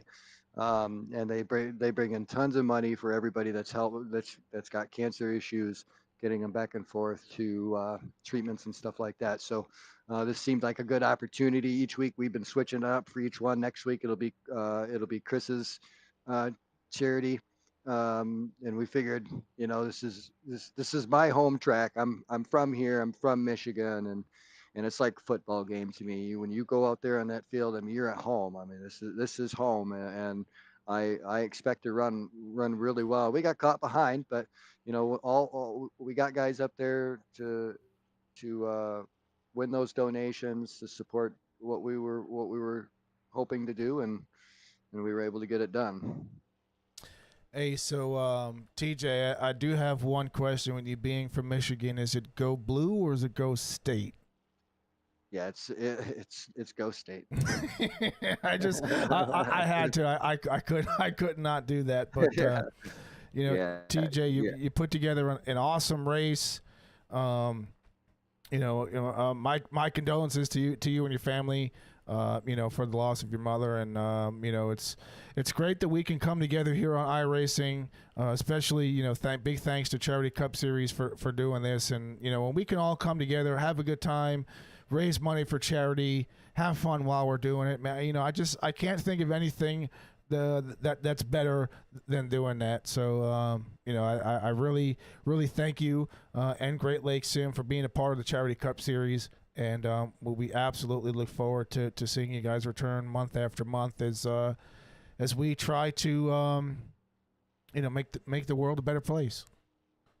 Yeah, for sure. And what Curtis is doing here, he's got a lot of stuff going on, and he's got some things hidden behind the curtains that he hasn't brought out to the light yet. That's going to bring some more racing here from different sides of the sim, and it's going to blow up. And we've wanted to be a part of this since the beginning. We missed Charlotte, but the racing has been unbelievable. Kansas last week was amazing, and we only get that type of racing with respect on the track. And every week that we move forward, guys race around each other. It's like a football team. Football team, when you put a bunch of people together, they don't necessarily go out and win 16 games, but you give them a couple of years after they've been playing with each other and get some chemistry going on, all of a sudden you got a football team that's playing great football. And it's the same thing. It's the same thing with racing. And Jeff Gordon and Dale Earnhardt did it in the 90s, and we didn't even know it until after they were done. So if we put that in the mindset when we're out here running around, the sky's the limit with the Charity Cup Series. Absolutely. So, Mr. TJ, we congratulate you on your top 5 finish, and we will look forward to seeing you at next month's race. Yeah, before I go, I do want to. I got a couple people to thank. I want to first. I want to thank Curtis. I want to thank you guys up in the booth, and I want to thank my entire team: George, Dylan, Tim, Pete, Jacob, Jackson, Chris, Tamoya. If there's a Stephen Ray, any of those guys that I left out, like, it's just a big team effort, and for all of us to be able to show up and support what Curtis has got going on, it's been a real treat. And we're all, I mean, these races are the most important races to us every week. As soon as we're done here, we're now looking forward to New Hampshire. So To have that kind of effect on a group of guys is very powerful. So, hats off to Curtis and everything that he's got going on here. Awesome. Well, TJ, it was a pleasure speaking with you, and we'll be looking forward to speaking with you next month, sir. All righty. All right. Thanks, boss. All right, ladies and gentlemen, that's going to do it for our interview segment. We'll do a quick recap on our race results here. Tomoya Uchida winning the race. Jason Harrison finishing in second. Jackson Wade finishing third. Jacob Manning in fourth. TJ Elaine coming away with the top 5 finish. Justin Crittenden finishing sixth. Adam Thompson in seventh. Curtis Mitchell in 8th, Chris Rude in 9th, Stephen Ray 10th, Randy Meeks 11th, Tim Ruark in 12th, Sam Hesketh in 13th. 14th place goes to Dylan Chavis, 15th, Corey Lavallo, 16th, DeMarco Starks, 17th, John Goen. 18th is going to go, to Richard Ash. 19th, Gary Nash. 20th, Christopher Pendell. 21st, Ray Massey. 22nd, Jacob Link. 23rd spot goes to Scott Martin. 24th, Jeff Scheimer. 25th, Brenton Barker. Rob Martin in 26th. And I believe Race Control is in 27th. Total of 154 laps tonight, 308 miles. Hard charger of the night, Jason Harrison. Most laps led, Jacob Manning. Your fastest lap goes to Adam Thompson, and your pole position winner tonight, Jacob Manning. 15 different lead changes, absolutely phenomenal of a race. 10 different leaders, 14 cautions, total of 41 laps.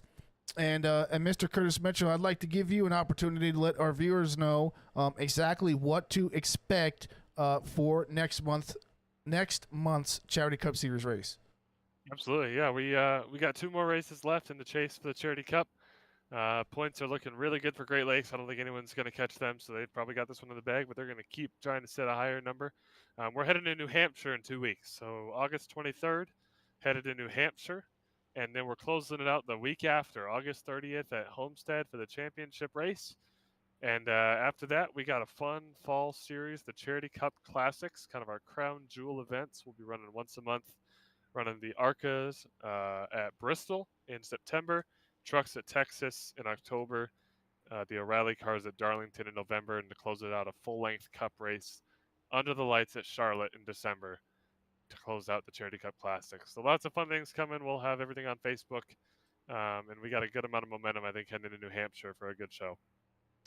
Awesome. Well, Curtis, I'm glad that we are a part of the Charity Cup Series. So on behalf of myself and the rest of the Sim Racing Media team, we thank you dearly for this opportunity.